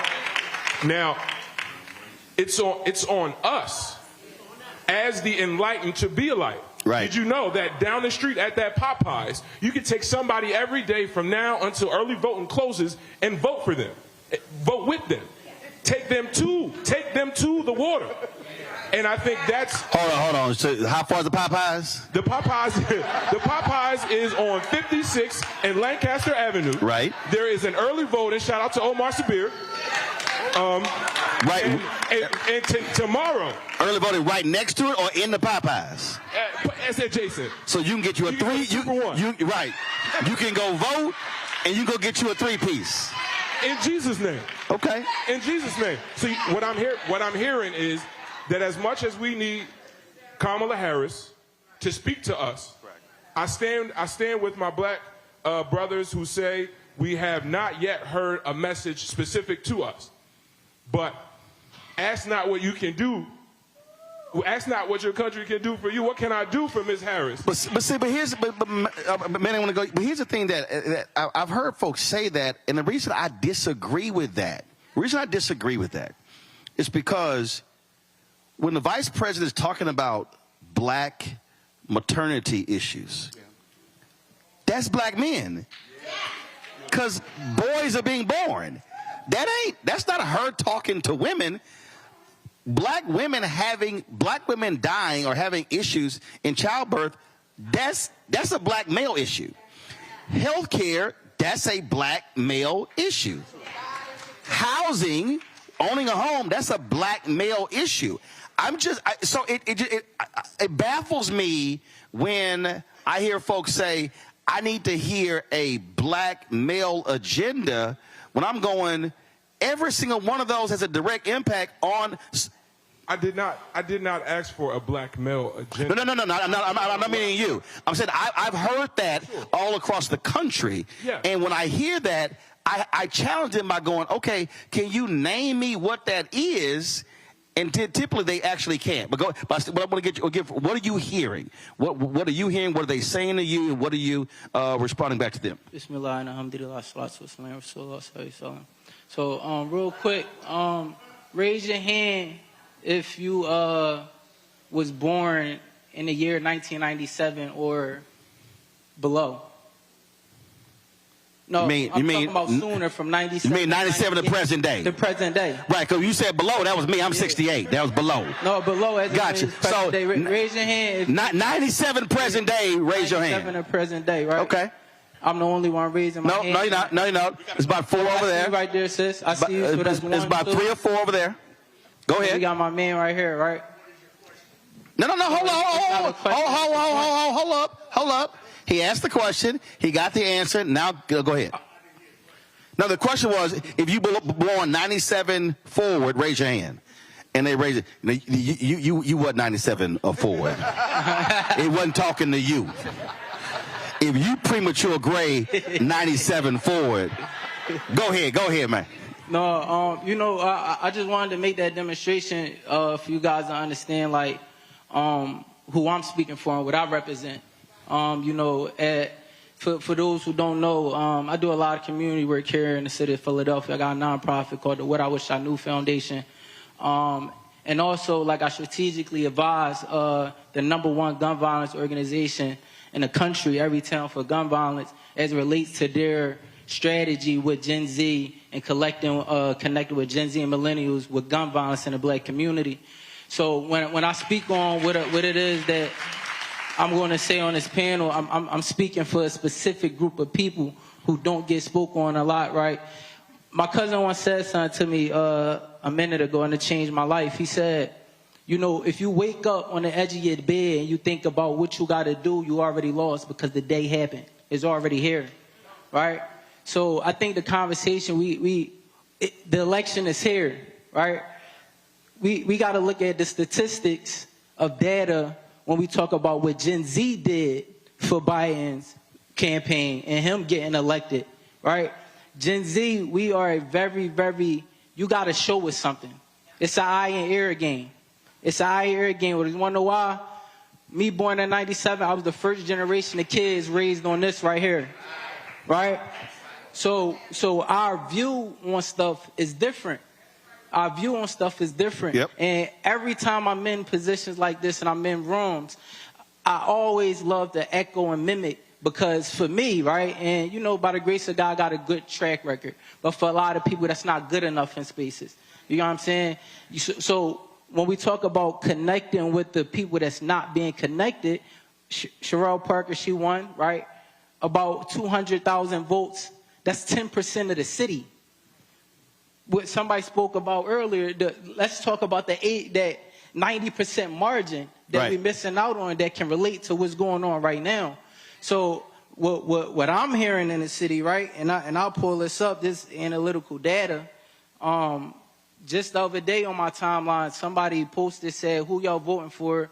They put both of the candidates, but the thing is 41% said neither. This is people from my generation, right? So what I'm hearing is our voices is not being heard. You get what I'm saying? We get in rooms and I talk to organizations all the time. Oh, yeah, you're doing great work. What's your budget for social media? They don't have one. Well, hold on. You know what I'm saying? Hold tight 1 second, because I'm going to go to Congresswoman shortly. But here's what I also say because I was just at Alabama State just on Thursday.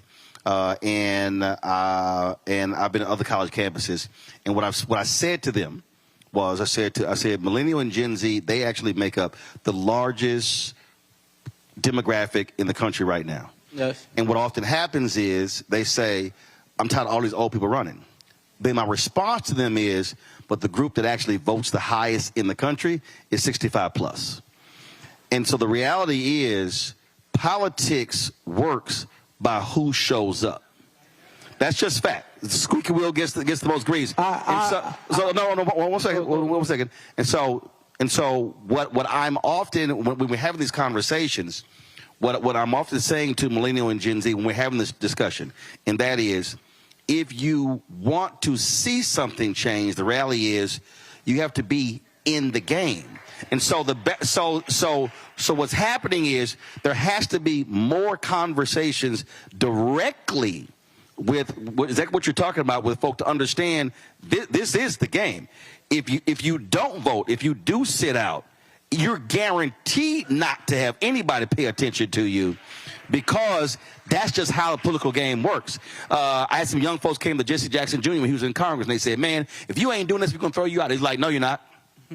He said, you see that high rise right there? He said, election day, they're going to come out there in their walkers, in they scooters. He said, and they going to vote early, often, and they'll call everybody. And he said, the day y'all show up like they do, then I'll listen to you. And then he walked off. They were all like, did he just do that? And he was like, yeah.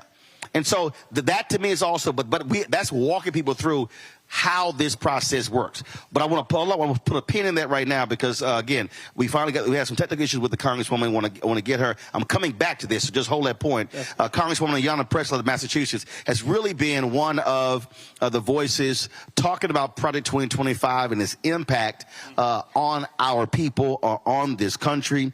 She's with the Stop Project 2025 Task Force. Congresswoman, glad to have you back on Roland Unfiltered. Good to be with you, Roland. Congratulations on the Hall of Fame, by the way, brother. We're so proud of you. I appreciate it. Thank you so very much.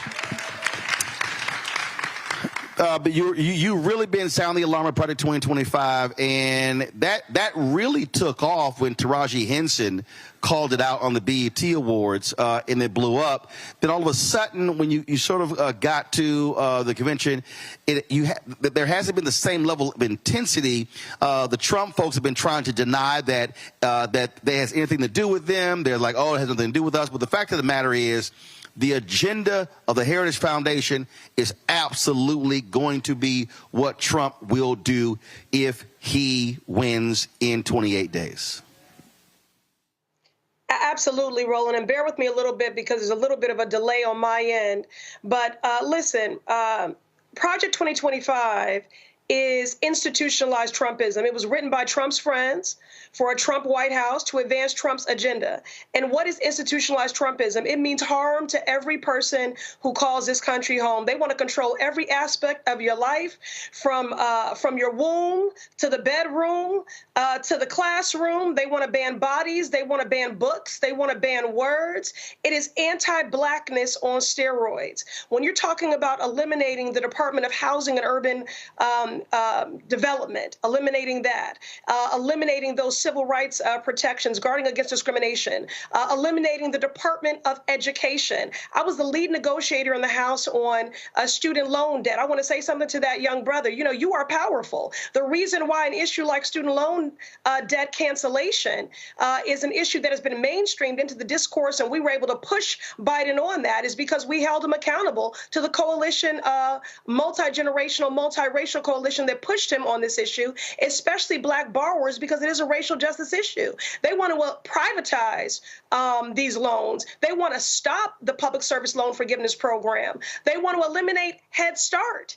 They want a national ban on abortion, a nation of forced birth. Do you know what that impact would be on black women when we have a black maternal morbidity crisis where we're still 3 to 4 times more likely to die in childbirth or post-birthing complications?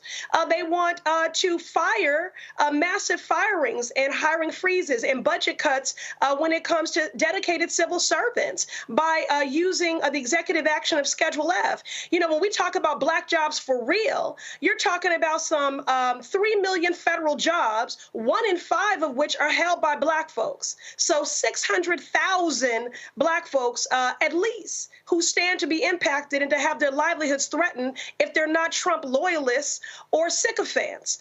We're talking about the Department of Justice going on a murdering spree. I'm not being dramatic. The final days of Trump's presidency, he executed more people on death row in those weeks that had been executed for the last 6 decades. And we know that disproportionately we have wrongful convictions, and 1 in 25 of us are innocent that are on death row. And again, I'm thinking of the brother that we just lost in Missouri. So this is anti-blackness on steroids. Project 2025, it ain't a blueprint. It is a playbook. It is a playbook for harm, because what these extremists have taught us is that they do not make threats, they make promises.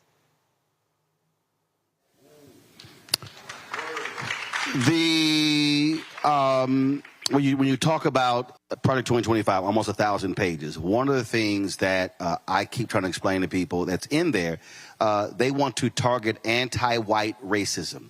They believe that racism against white people is much bigger and broader than anything regarding black people, even though hate crimes impact black people every year more than anybody else.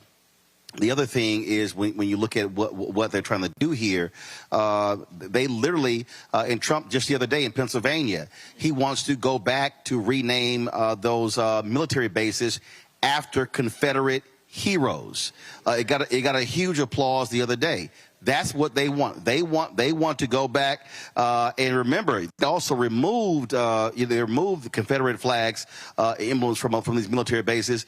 These folks want that to return. So when they say "Make America Great Again," they really are saying "Make America white, white, white again."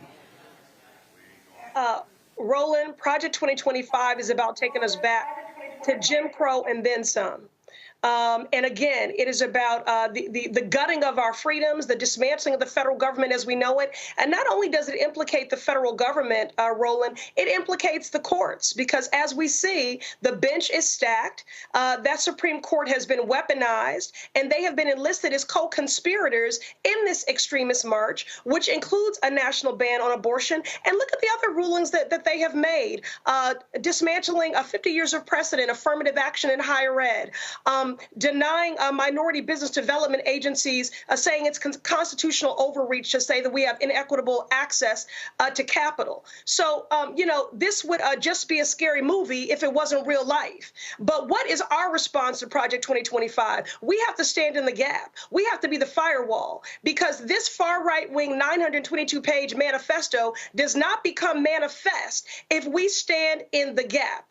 We don't sing, "I will overcome." We sing, "We shall overcome." And I'm asking people to not be complicit in the tsunami of harm that would come to black people, because although this document and this and Trump and J.D. Vance mean harm to everyone, we know that when white America gets a cold, black folks get pneumonia. And we definitely see that in black and white in this document. And that is exactly why I am working, organizing, mobilizing, agitating, and plan to vote as if lives depend on it for Kamala Harris and Tim Walz? Because it does. And listen, I'm going to invoke the words of Stacey Abrams. As someone who knows the Lord and grew up in the church, we don't elect saviors. We elect partners, and part of partnership is accountability. So there's not perfection on the ballot, but partnership is, and progress is, because Kamala Harris and Tim Walz are about our freedoms and are about our future. When you talk about increasing access to capital, tax breaks for entrepreneurs, what that young brother's talking about, most young people, they don't want to work a job, they want to create a job. They want to create their own. She supports entrepreneurs. When you talk about our freedoms, bodily autonomy, you know, Project 2025, they're assaulting our intellectual freedom. They want to ban black books, ban black authors, our representation. They want to ban words, Roland, like reproductive freedom, diversity, equity, and inclusion. The stakes cannot be higher, the contrast more clear. All right. Congresswoman Ayanna Pressley, we surely appreciate it. Thanks a lot. Thank you, Roland. All right, going to go to a break. We come back. We'll pick up more of the conversation here at Mount Carmel Baptist Church in Philadelphia. Folks, Roland Martin Unfiltered right here on the Black Star Network. Back in a moment.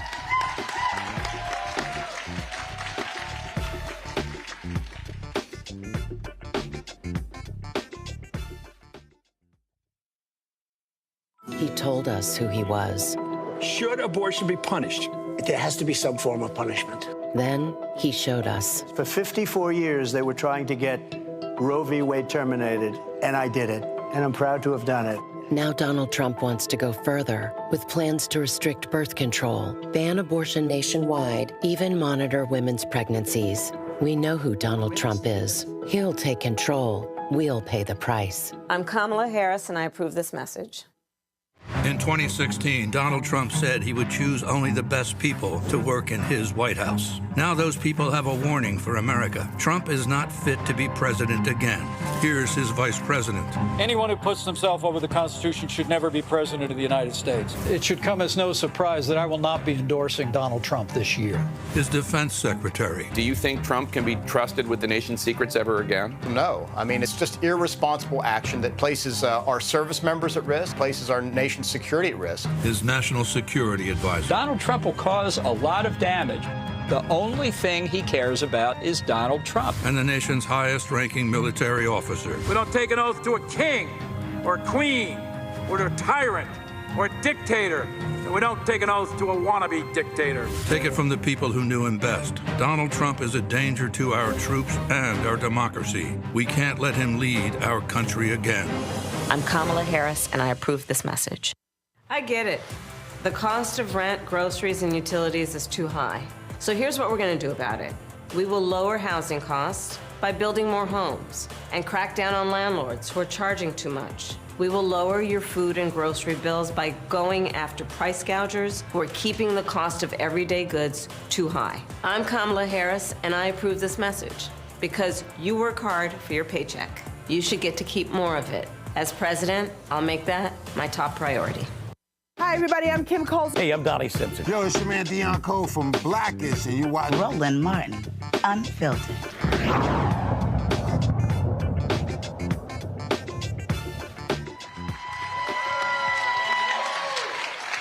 All right, folks, we are back, Mount Carmel Baptist Church in Philadelphia. Glad to be here. This is our last segment, so let's get right back into with our panel. I was talking about, again, you know, what have you been hearing? What have folks been saying? We have 28 days, and so what do you think needs to be happening?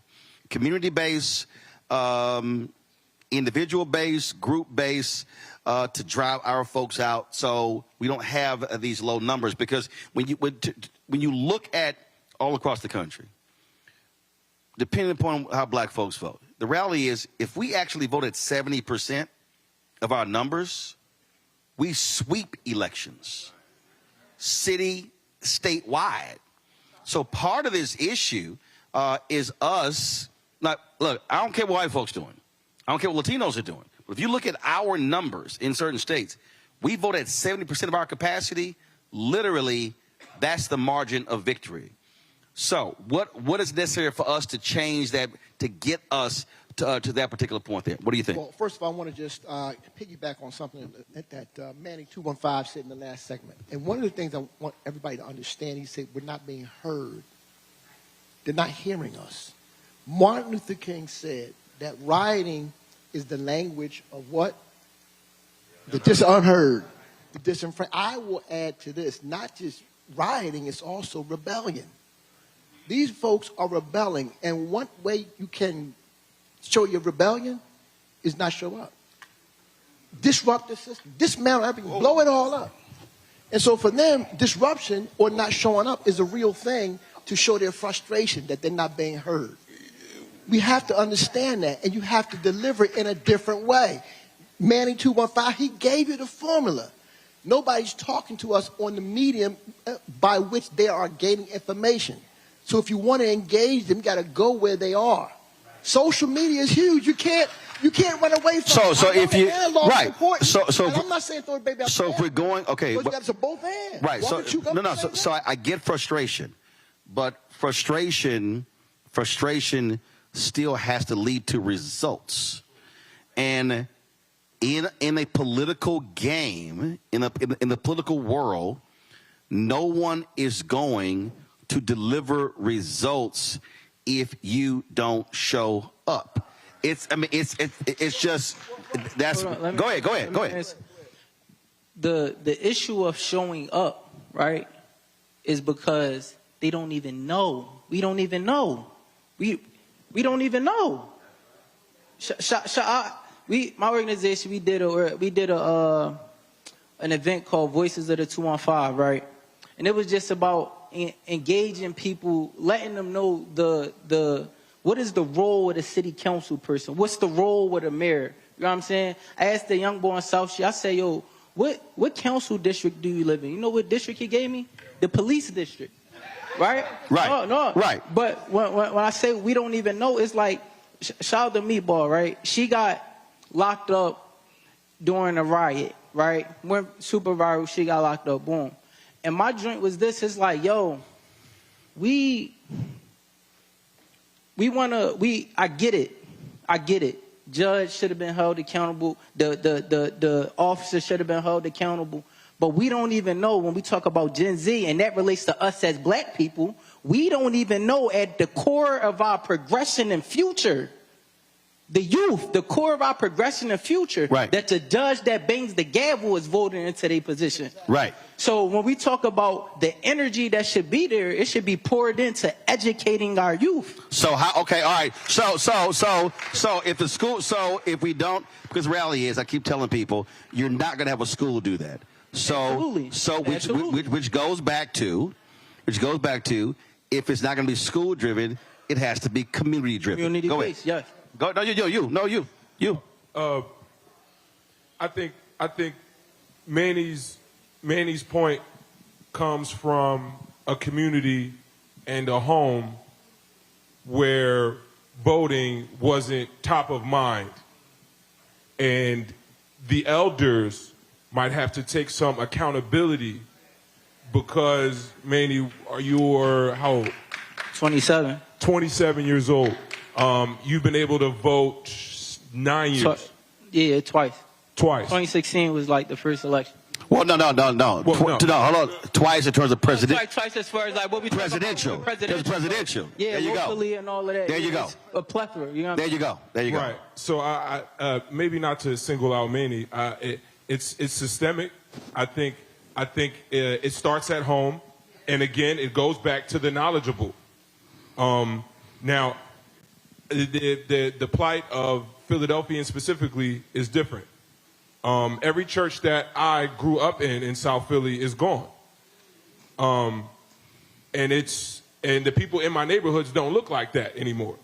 And the community centers that I used to attend don't exist in the same ways anymore. There you go. And so when it comes down to voting, it's a microcosm of a larger issue that has separated this generation, Generation Z, from its elders in a way that disenfranchises them from everything from voting to education to community activism. Right. And they feel isolated. Yep. And if they feel isolated, It's on their elders. The praying grandmothers need to be the educating grandmothers. Because we can't pray our way to victory in this sense. Which is why Napoleon, which is how I started this conversation. I don't believe in complaining about a problem. I believe in saying, no, how do we drive a solution? Okay. The only way this changes is you have to create community-based, community-driven, I'll call them really what we saw during Jim Crow era, freedom schools, where it's literally every Saturday or every other Saturday or whenever somebody wants to do it in multiple places where they literally are teaching civics, where they're walking people through. Because, and so when I said earlier that when elections happen, we put massive amounts of energy into mobilizing and organizing. And what I'm saying, 28 days from now, is going to be an election. November 5th. Whatever happens on November 5th, we breathe on November 6th, and then on November 7th, we go, okay, time to get to work. What happens is, on November 5th, depending on what happens, all of that infrastructure just goes away. And I'm saying the text groups, the text chats, the fundraising, all of that stuff has to stay in place because that's how you build to what he's talking about, to go from 16% to 25% to 40%. Otherwise, we're going to be having the same conversation in 2028, in 2032, and then when the numbers drop in the midterm elections, when we say what happened, because that's just simply where we have to be. So we have to commit to doing that between now and the next cycle. Go ahead. And it's not just commit to doing that. Yes. We have to commit to speaking up amongst our peers. You all being here make you more politically engaged than most of your neighbors, most of your family members. State Rep, Roland, like you all being here have more political connections now than most folks in your area. So if you have that family text chat, that group chat, you are the politically connected and informed one. And I'll tell you this, right? So Roland says regularly, he's already said it several times, right? If you don't vote, you don't get a say. Like the solutions aren't coming for you. That's not true, because I will tell you that even if you did not vote, I promise you, in this area, I know your reps, I know your senators, I know them. Like we care. Mayor Parker was elected by 10% of the city. Even lower percentage African-American folks, but know that we care. The reason I started with you have to understand who cares about you. We care. Governing is hard. To call it chess is underestimating what happens in government. But follow me here. Follow me here. No, follow me. The reason I made that point is because when you run for re-election, you know what you're going to do? You're going to go back and look at who voted last time. Yes. And so I'm just trying to get our people to understand, because we saw this when Obama was elected. This is what I said in 2008. That was an inauguration parade. Everybody else left the parade, but we stayed. For 8 years, we were like, oh my God, we got a black first family. Yeah. And everybody else left and was executing an agenda. Yeah. In the first 60 days, people complain about LGBT community. In the first 60 days, they presented him with a 54-page agenda. I'm telling you, I was there. Black organizations met his 5th year. I was at the hotel in D.C. It took them 9 months to put all their ideas in a proposal, and I was like, we waited 5 years? And so what I'm saying is, what we have to understand is when we talk about politics, you are going to listen to those that show up. What happens when there's a shooting or a protest? I covered city council. All of a sudden, 100 people show up. The council goes, oh my goodness, that's more people we normally get. What do they want? What are they protesting? How can they go away? Because 100 showed up. Then the next week, when the shooting dissipates or whatever, we disappear. And it's back to business. But what happens, and this is what I'm talking about, I need people to understand when I'm talking about organization. We were joking earlier at the outset, Alphas Kappas, okay? So let's take black infrastructure. Let's just take Divine Nine. You don't have to be, that's fraternities and sororities. Now you take Prince Hall Mason, Eastern Star, Links, all these different church groups. So let's just say the city council meets 10 times a year. They vacation, let's say Christmas or whatever. Yeah, this is very basic what I'm about to walk you through.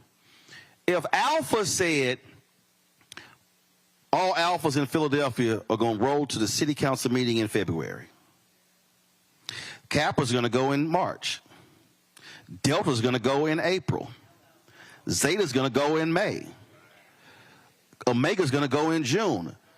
All I'm asking you to do is go to a council meeting one time a year. Now, what do you think the reaction of the city council is going to be if 200, 300, 400, 500 Alphas, Deltas, AKs, and Omegas are showing up every single month with an agenda? Now add the other black groups. Now, y'all, that's just saying pick 1 month. And then here's a county meeting, here's a school board meeting. So what I'm saying is we have black infrastructure that's not being used properly. And I agree with that. I'm sorry, real quick. Make your point, and then I'm going here. And go ahead. I don't disagree with that at all. Show up on the regular basis. Show up. But what I'm arguing, especially 28 days out, is tell folks, here's the game. And when we show up, I know we're going to listen. Legislative Black Caucus, in 2 weeks, we got NCNW, the Council of Negro Women, they're coming up to Harrisburg. We got the Omegas, they're coming up to Harrisburg. Like, we get folks coming up to Harrisburg on a regular basis. But those folks, when they come up, should not only meet with the Black Caucus, they should be meeting everywhere. Right. Everywhere. Right. Oh, I agree. Right. The reason I say it's chess is when we are fighting to have the votes. When we've got folks in Harrisburg who are doing the work, we're doing the work right now. Right now. I'm going back to Harrisburg tomorrow morning to try and get more funding for mass transit. Philadelphia sends more money to Harrisburg state coffers than any other, metropolitan. Okay, hold on. You just said, I'm going to get more money for mass transit. No, but what you also need is you need an army behind you, so it's not just you. Correct. And that's when I say. So wait. No, wait. So have you told the people how much you trying to get? How much you trying to get? Oh, everybody understand. We trying to get $270 million. Okay, all right. So this is basic politics. So you try and get $270 million. Okay. So all of the groups that I'm talking about, how are you communicating with all of those groups saying, this is the plan, this is the agenda, I need y'all to help me get the $270 million. Is that happening? No. No, that's my point. You can't get the 270 by yourself. Right. But if 1,000 folk are rolling through, so now what I'm saying, now this is where the two-way street comes in. Yeah. I need you communicating with all the groups of what the play is, so we then can say, all right, you trying to get 270, what you a state rep, what you trying to do, what you trying to do. So now when we roll up, we know we fighting for it. We're not having a general conversation. Yeah. So I appreciate that. So your homework is to communicate. No, I give homework. Your homework is to communicate with the Panhandle, with a group of clergy or whatever, and say, this is what I'm trying to get. I need y'all support to make it happen. Man 215, then I'm going to go to you. Hey, Roland, I appreciate your point so much because it's a perfect segue into what I've been holding my tongue on. Again, my organization is called the What I Wish I Knew Foundation. Boom. Right? What I wish I knew, right? And just real quick, right? The reason why it's named that is built on. I got two friends that separately told me at different times that, yo, I know your whole name because they always said your name on a loudspeaker and it was on the posters around the school because you always got the highest test scores, right? So it was rare if I got lower than advanced on a state test, right? But dig the move, right? Fast forward, life happened. I get locked up. I get a chance to sit down. I said, dang, I fell victim to this. What does it say for my folks who got below basic? Thus, started the What I Wish I Knew Foundation on the idea that in order to get a stampede turned around, you got to start from the front. Yeah. We got to lead by example, right? So again, when we talk about my first point of proactiveness towards the core of the progression of our people, which is Gen Z right now, right? And the Alpha generation right now, right? Mm-hmm. When we talk about them, right, we got to understand that we need proactive thinkers that's in these elected official positions. Yeah. Because when you are, one thing about our community, we hold elected officials here when their job is to serve us. Am I wrong? You're right. You're right. So why are they waiting for us to come to them when they should be going to us? Right? We need people that's going to say, yeah, y'all voted for me. Again, 10% voted for Sherelle Parker. Why are we not talking about how do I engage that 90? How do I go out and the 10 I got y'all 9 times out of 10 y'all gonna vote for me again? How do I go engage that 90 so that 200,000 turn to maybe 4 and for, or half a million? And for me, before I go to you, and for me, I don't focus on the 90. I say, let me get 5 of the 90. Then 10 of the 90, then 15, because what happens in these conversations, we like to go macro when I go micro. And I'm just going, again, people literally said this show was not going to work. I was like, good. And I literally said, we're just going to build. Folks, people were like, man, more people should be watching your show. I'm good. I'm a service. Who's watching? So we launch 157,000 YouTube subscribers. 6 years later, it's 1.42 million. Only because we just did the work every single day. We planned, we focused, we did the work, high quality. People said, I love it. Our fan base is given more than 2.5 million. I'm saying all of that is because leaving here, I need us to stop trying to think macro and think micro. If I can just impact 5 or 10, and then ask those 5 or 10 to go get 5 or 10, and ask those 5 or 10 to go get 5 or 10. That's how it builds. Go ahead with your final comment. Go ahead. In the spirit of homework, I know we talk about 28, 29 days, but our first number is 13 because we got 13 days left that a person in the state of Pennsylvania can still register to. There you go. There you go. Okay. And the homework for the people, for the woke in the room, is to go through that group text with your homegirls and your bros to see how many of them haven't even registered. There you go. We've got a QR code in the back that you can send them and say, hey, can you check this real quick? No. See, we don't do that. Bring the QR code up here. Okay. First of all, is more people watching than who's in the room. All right, well, we're going to put it on the screen. So bring the QR code here. But then go ahead. And then the second thing is, again, each one reach one. So I guess now that we know that there's a voting center in the Popeyes, how many people can you get to Popeyes? Even if you got to sweeten them up with a biscuit. Okay? Because as a political enthusiast, now hold up. There are laws. There are laws about buying votes. Yes. So do this here. Let them go vote. And y'all get a biscuit after. Yes. Okay, go ahead. And then my last part is, I definitely want to shoot some bail because I've been a friend to that 38 special, I like to call them. Those 38 members of the Congressional Black Caucus leadership in Pennsylvania. And I understand in a real way because I've been to Harrisburg and I see what they're up against. 38 is only, 25% of the whole thing? So their fight starts when we press that button to get them there. Right.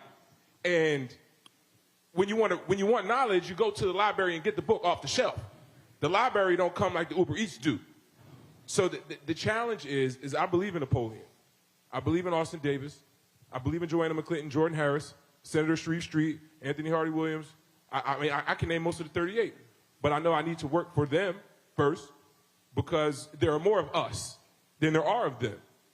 And now my last bit of homework is everybody knows Amani and below her, Gen Z, Gen A. And it's different when Napoleon says, I need you. It's different when Kamala Harris says, I need you. But y'all need to tell them that you need them. Because they're going to be the ones to save your Medicare. If we can mobilize those 18 to 40-year-olds who feel disengaged, who feel disenfranchised, who feel unheard, and say, you know what? If you do this for me, I will bring you along. We don't have time to educate people on the importance of politics. Right. We need to, as the knowledgeable, we need to say, hey, I need you to do this for us. Yep. And then we go from there. Right here. Go ahead. All right, so listen, Manny, I want us not to forget what he said. He said, my generation not being heard, and he said they don't know. His program is, what's it called again? What I Wish I Knew Foundation. What I Wish I Knew Foundation. They don't know. So we have to do an education. It's a both and. You can't be one on the table and not the other. So for me, you got to really educate the future to help them understand legislative process.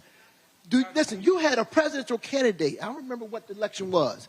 And the man could not say what the three branches of government is. He was running for, who was that, Roland? Oh, the first one, that was Jill Stein. She'd know how many members of the Congress were. She was like 600. No, it's not. But that's my point. If you got a person running for high elected office, what do you think these young folks don't understand? They don't understand civics. So you have to give it to them back to the old school.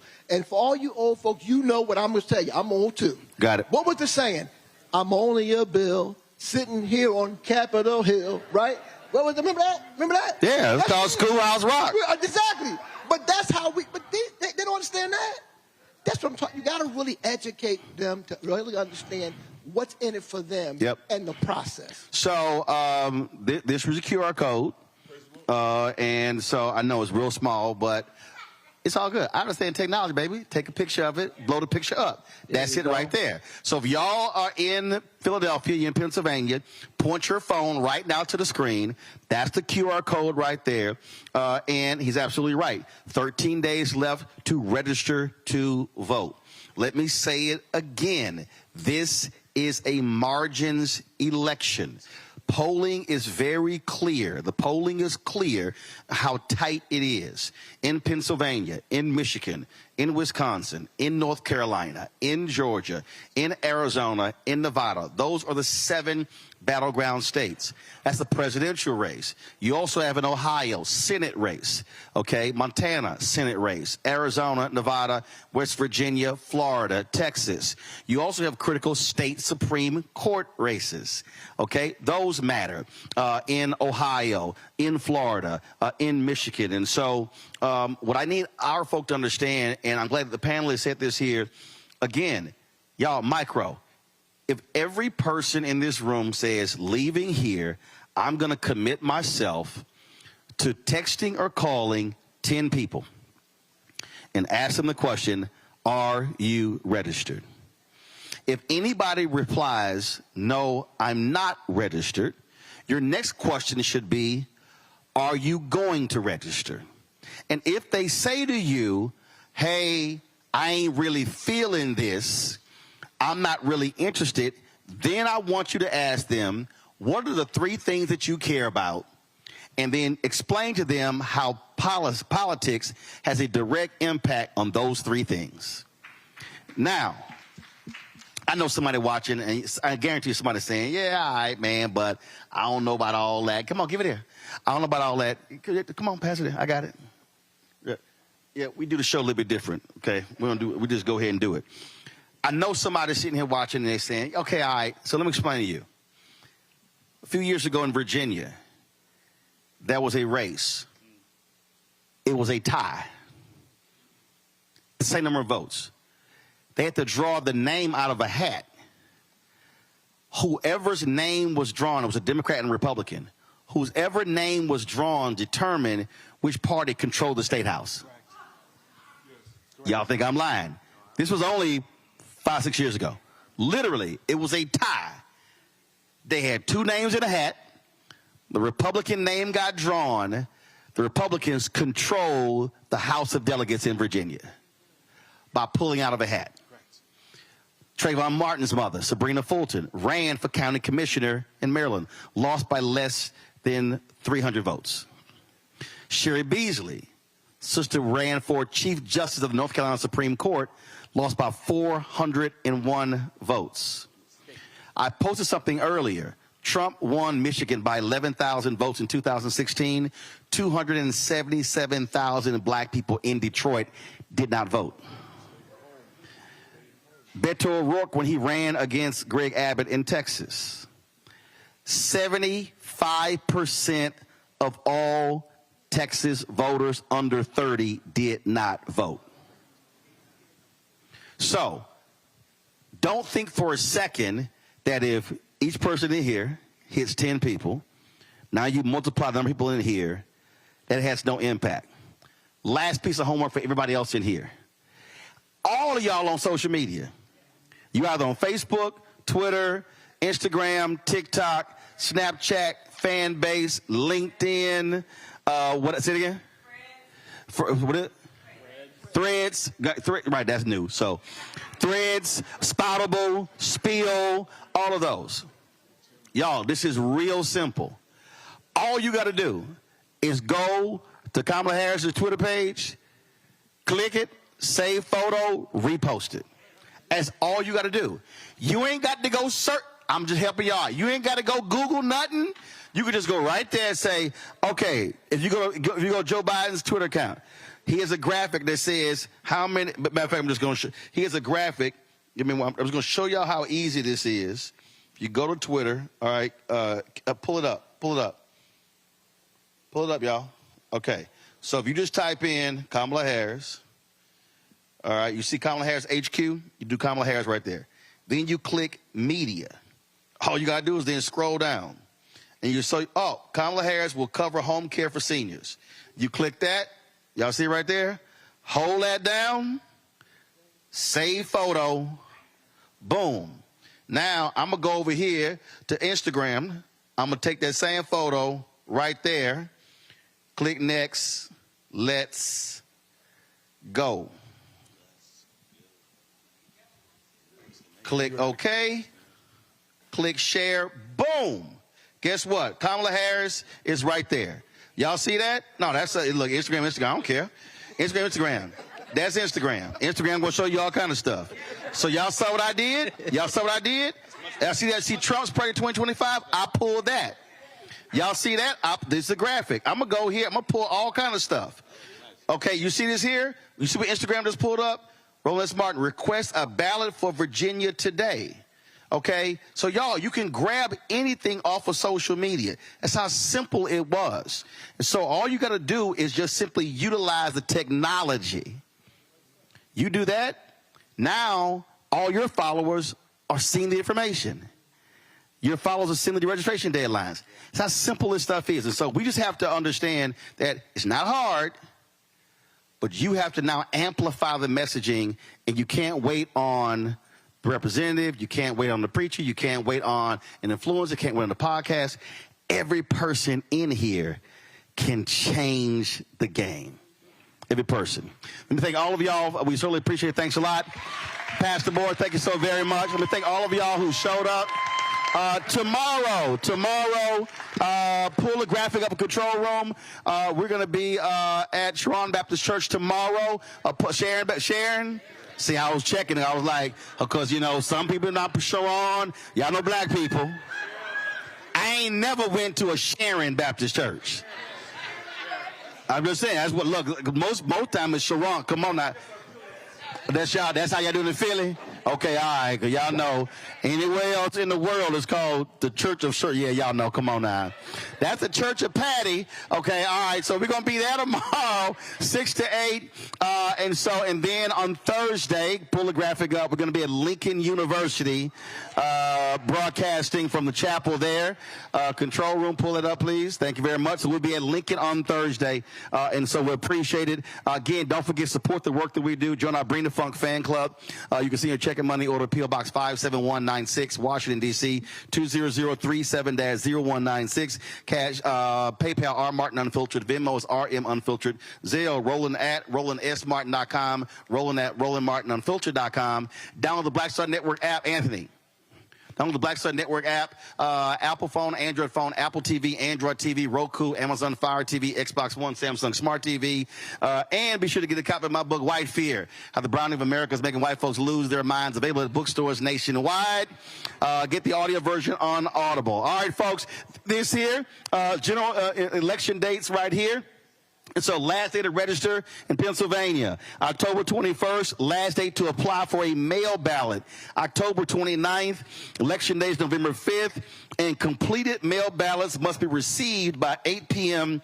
On November 5th. And so and you can get more information by going to vote.pa.gov. If you're not in Pennsylvania, go to your state secretary of state's website, or just simply go to iwillvote.com, iwillvote.com, to get all the information that you need. Folks, thanks a bunch. I appreciate it. Pastor, thank you so very much. Glad to be here. I'll see y'all tomorrow. Holla!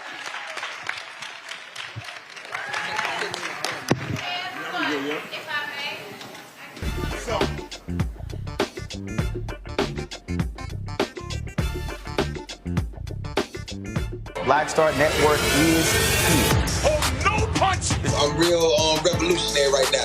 Thank you for being the voice of Black America. All momentum we have now, we have to keep this going. The video looks phenomenal. See, there's a difference between Black Star Network and Black-owned media and something like CNN. You can't be Black-owned media and be scared. It's time to be smart. Bring your eyeballs home. You dig?